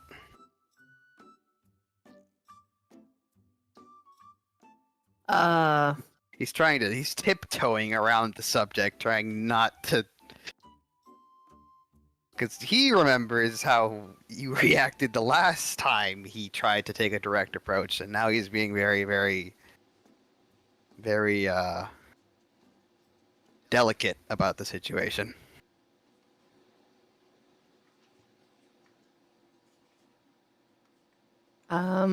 He's just gonna turn back, turn away.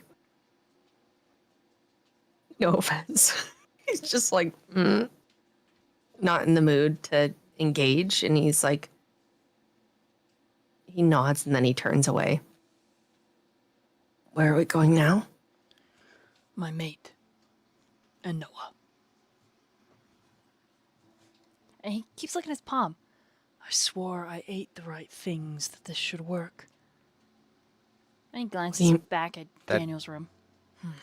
What should, I'm assuming you're still here, correct? They're like leaving your room, so you probably could overhear them. I'm sorry, what should have worked? Are you still wondering about why I'm sweating? Is that why you're confused? I am concerned I did not do it right. I decided to study your kind. My kind as in kindred, or? And your clans, yes.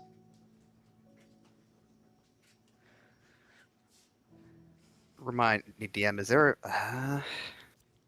this is a mega we're talking about. He probably would definitely find some stuff on 𝓌𝒽𝓃𝒹, even though they are almost not classified as a clan anymore. Daniel will ask the question in character, though. You found stuff on my clan? Yes. Huh.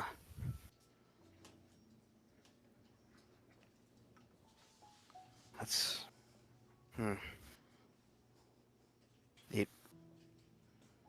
He shakes his head.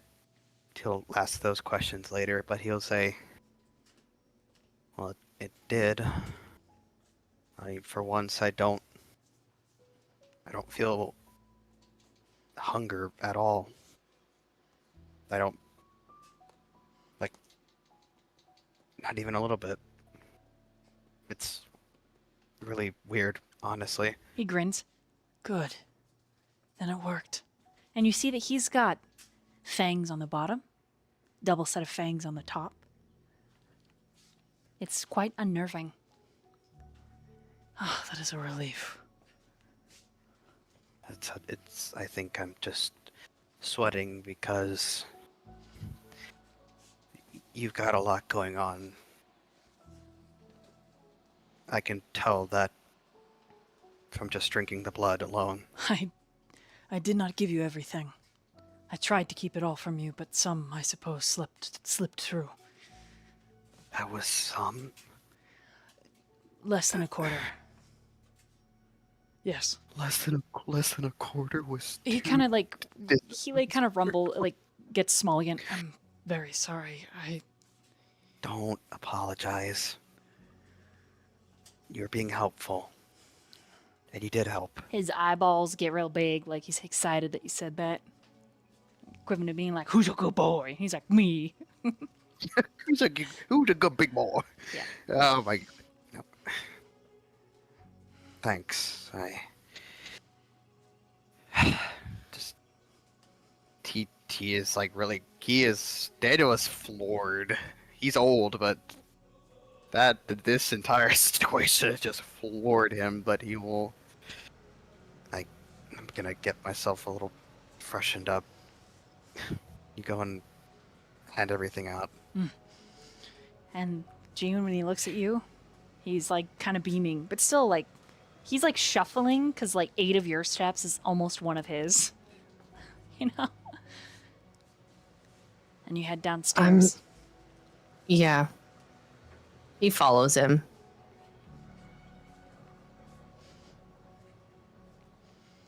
And as you hit the bottom of the stairs is when Malcolm, you open the door.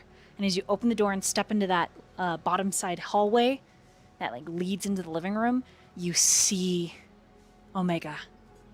And when he sees you, he straightens naturally.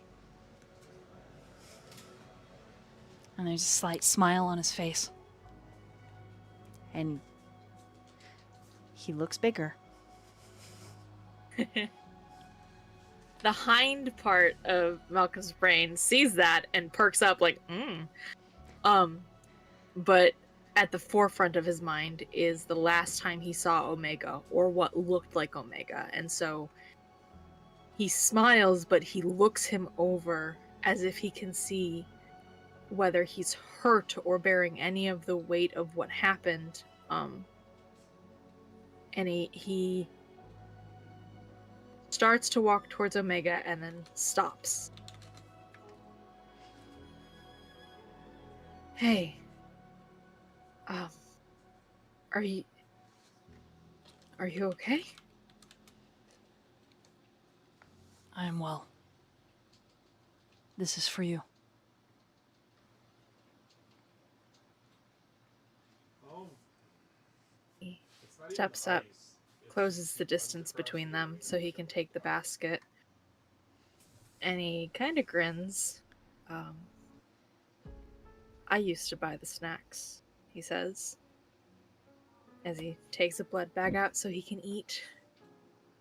And as he bites into it, he looks up at Omega, and the height difference, there's no way for this to happen otherwise when he's eating, but he looks up at him through his lashes, just kind of watching as he drains the first bag.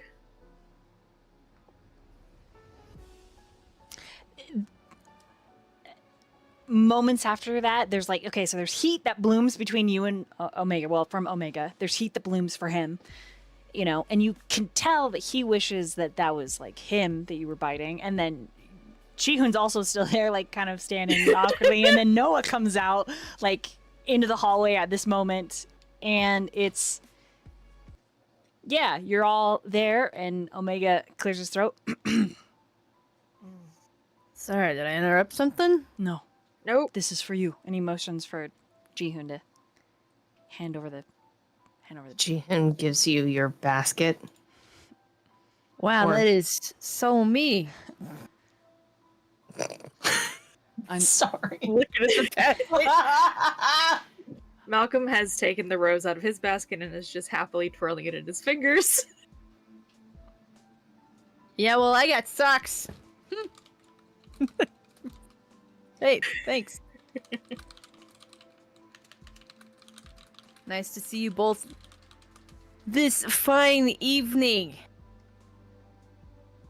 I'm sorry I was away. I needed to eat. Oh, looks like you did. Looking good. If at Humanity 9, can Malcolm blush? Or Yes. does that still require something? Yeah, he just blushes, but he looks a Yeah, and he looks real confused when he feels that heat in his cheeks. He just says, he rubs the back of his neck and says, I did.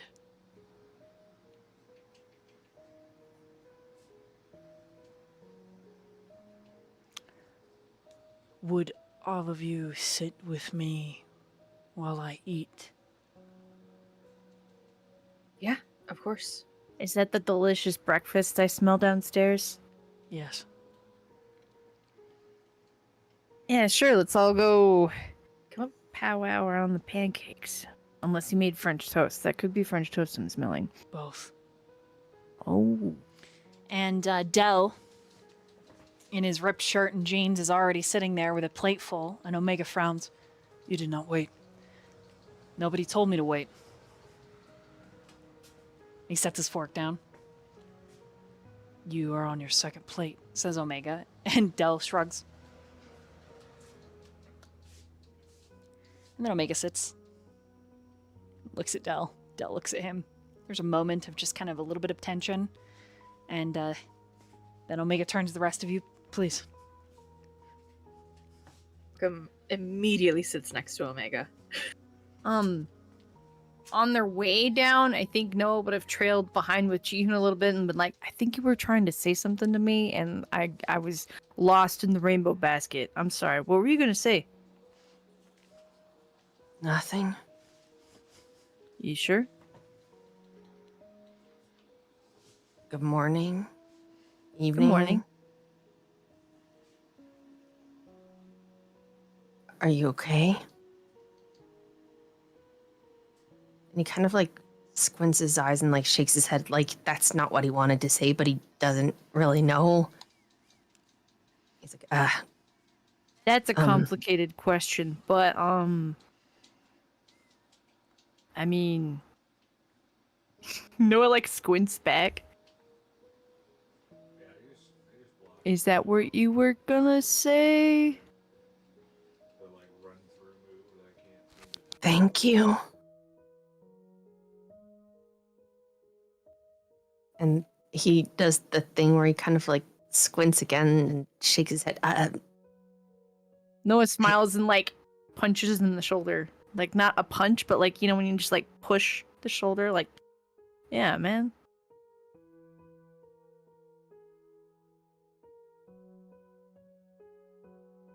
Yeah, We're friends, right? mhm. Try not to sound like that's really difficult. Be my Jihoon friend. smiles, but it's like one of those smiles, Noah, that you look at and you're like, this is not a smile. Right, yeah, but he's This is like what I don't know what it is. It is not a smile. It's like forced and it is ugly and it is sad. Mm-hmm. I guess we'll go sit with Omega and Malcolm and watch Malcolm be very into that big man. He's big. He was big, but man, he's big. When you do the worm steak though, you can. Oh, did you get a basket? Do you need yours? No, I don't need it. Okay. Cool. We'll just take mine then. Oh, hell yeah, more bracelets. Pulls out his poorly made bracelets, puts them on. As all of you sit and you put you're putting your bracelets on, right? Daniel, you come down, you sit, you're all dressed, you're all there. Some of you are there very awkwardly. The door, someone knocks once and then the door opens on its own and the lights overhead flicker and Omega is smiling and there is an intense wave of power from him. And he just says, Oh, good. They're here. and Beta steps in, and Quinn, and Kappa. Noah immediately stands up. Noah.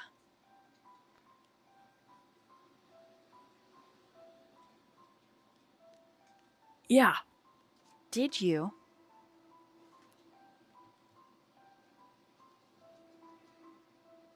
Are you wearing different clothes?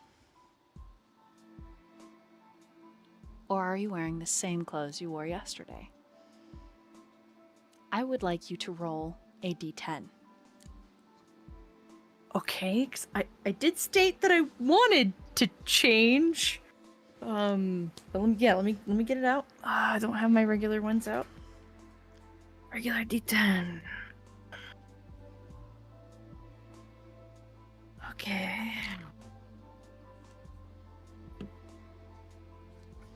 I'm just rolling. Mm-hmm. All right. I don't know if that's good or bad. I got an 8. Okay. You are as cleaned up, and it feels sickening in your gut that you even think that. You washed your face, changed your clothes, brushed your teeth. And you're just praying as Kappa moves up to you. There's very little self-concern or awkwardness as he just wraps his arms around your middle and he holds you in the middle, like just right there in front of everyone. I mean, he'll hug him back. And then he sits by you. Hey, I didn't know you were coming over. Just gives you a tight smile.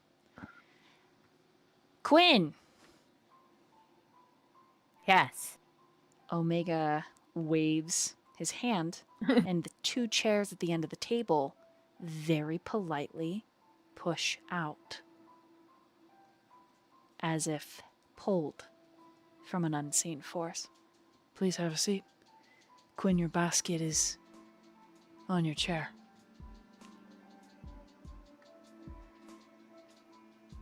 Hey, she takes a second to acknowledge to herself that those chairs moved, but will head towards them for the basket because it's Omega, and that feels like an Omega thing.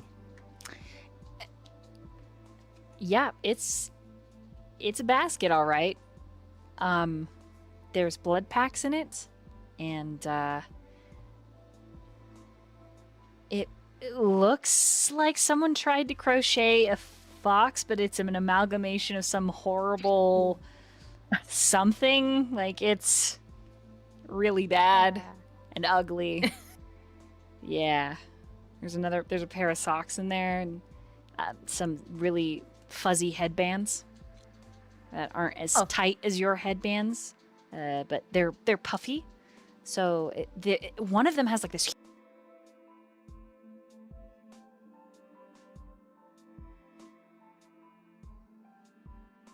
You cut out, storyteller? Has this what? Okay. Oh no. It wasn't that bad a crochet. Quinn will smile.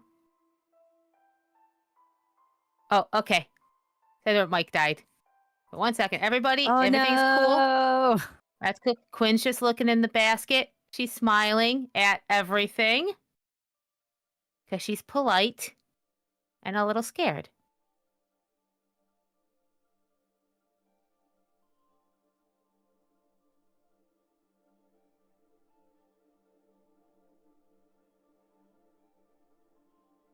It's a big headband with a bow, large enough that Quinn could shove her ears into. Yes, she definitely smiles at that. She likes the idea of one that's a little looser, but can, comfortably fit her ears. She's been wearing very tight headbands. Sometimes the one was the teeth, those plastic ones. Oh, yeah. Ooh. Yeah, no, she's just trying to keep those suckers down. So, this is a good idea.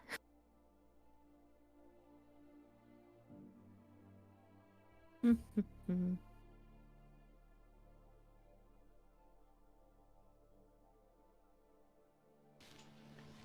hello. Welcome back. Okay, phew, it dies just as we're getting ready for wrapping up. But anyways, yes. So you're you're seated, you're around this table. And Omega, the chair, Daniel, it is struggling a little bit under his weight. Kind of a lot, actually, struggling. And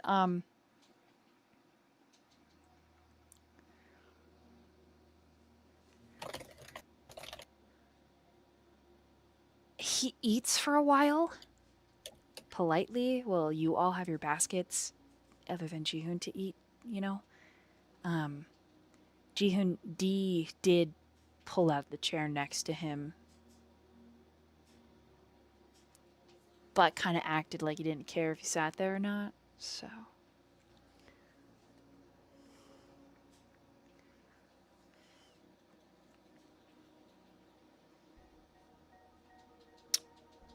You said D's sitting beside me? Yeah, if you want to sit by him, he Oh yeah, he will. Okay, yeah, he's eating the tater tots / hash browns that Omega just smashed and then cooked. He just says, "Can I have one?" Yeah. He'll cut half the patty and slide it on your plate. Jihoon just stares at it for a little bit.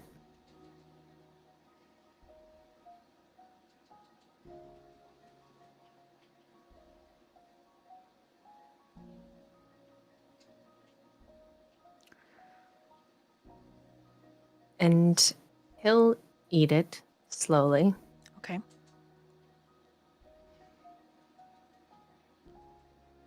Eventually, Omega speaks again.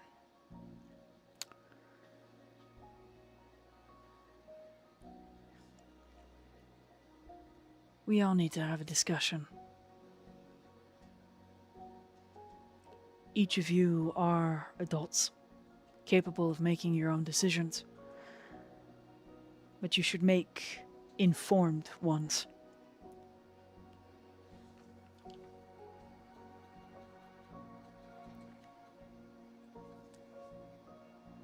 I have spoken to the spirits.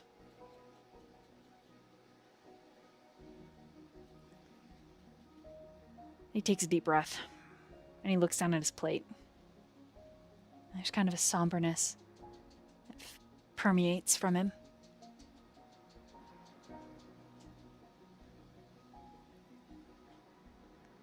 He doesn't speak again.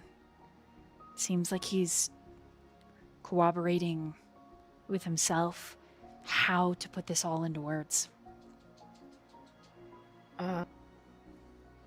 Seeing him go quiet and contemplative that way. Not with anyone else in mind, Malcolm reaches out and just like curls a hand around his arm. Just that point of contact.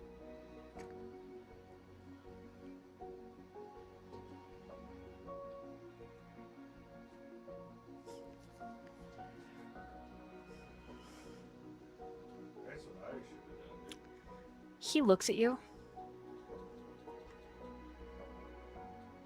And then he reaches up with his massive palm, puts it over your little hand.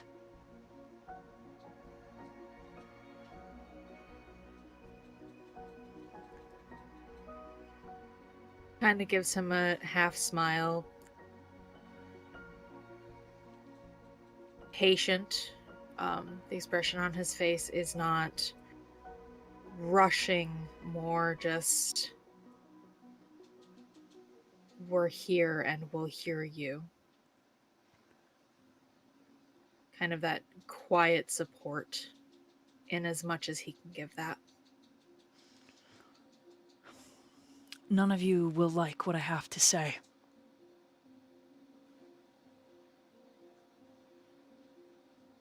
I ask you to consider my words with wisdom and patience.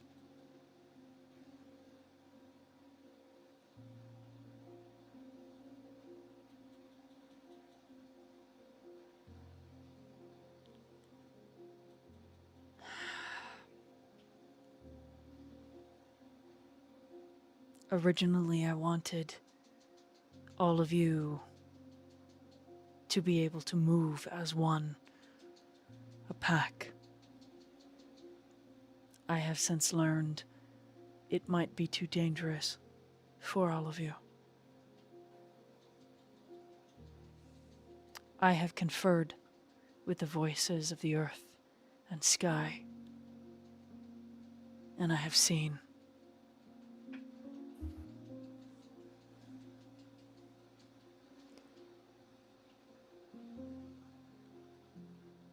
I am going to ask you to give us a while. A few weeks at most. Well, if I ever need to find this guy,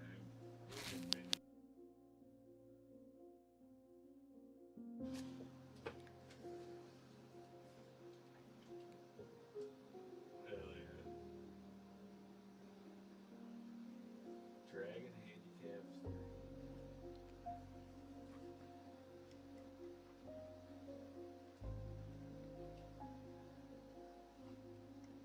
Sorry about that. And then he shifts a little uncomfortably. In order for this continuation, And he squeezes your hand, Malcolm. to be able to continue to speak to you, each of us must take a rite and a gauntlet. And D looks up. And Omega nods.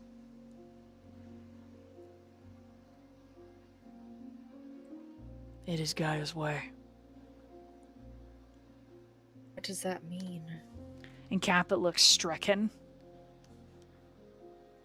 Yeah, what are we talking about? It is a price. It is her price. And as her children, we will pay it. And he looks at Kappa. It will only be a few weeks. And then we will return to you.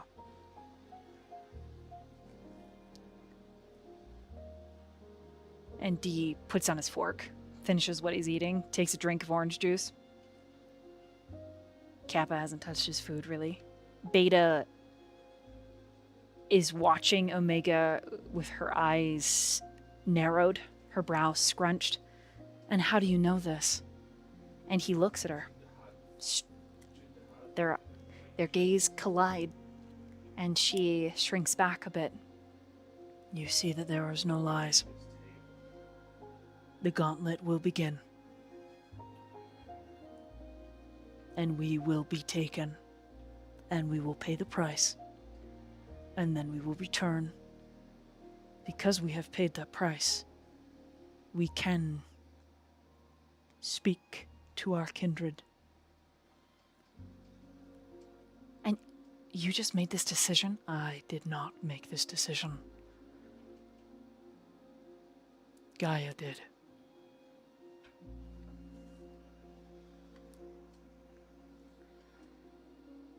Beta leans back, her fists clenched. Quinn doesn't have a safe place to stay. Then we will find her one. And Kappa, he's We been... all Sorry. we all need one. This place isn't secure. The 𝓌𝒽𝒹 Primogen knows where we are. I gotta do some shit, but I might have a place. I gotta figure it out tonight. But I might have a place. A safe one. And then More Omega... time I can set up. Oh, sorry, good. Sorry. Malcolm just says, with more time and resources, I might be able to set up something more permanent, but I think Noah's our best bet for that. Omega looks at Jihoon after he looks at Kappa, and in the lyrical language to Kappa, he says, "We'll talk under the stars," aka star math, don't worry. And then he looks at Jihoon, and in the lyrical language, Jihoon, He says, as of now, you carry with you 2 mates. A decision will need to be made, but both will do the trial of the gauntlet. So she has spoken, and so it shall be done. and that's where we're gonna end tonight.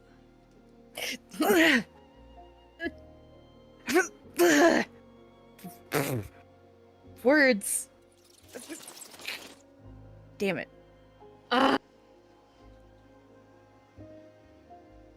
Quinn for sure reaches out for Beta's hand at that point.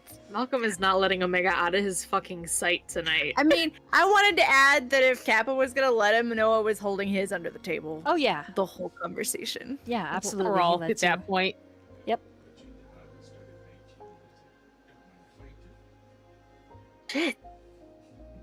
He's gonna say the same thing to Kappa, just so you know, Noah. I have a feeling. Be like, you gotta take it too, hombre. Listen up, my bro.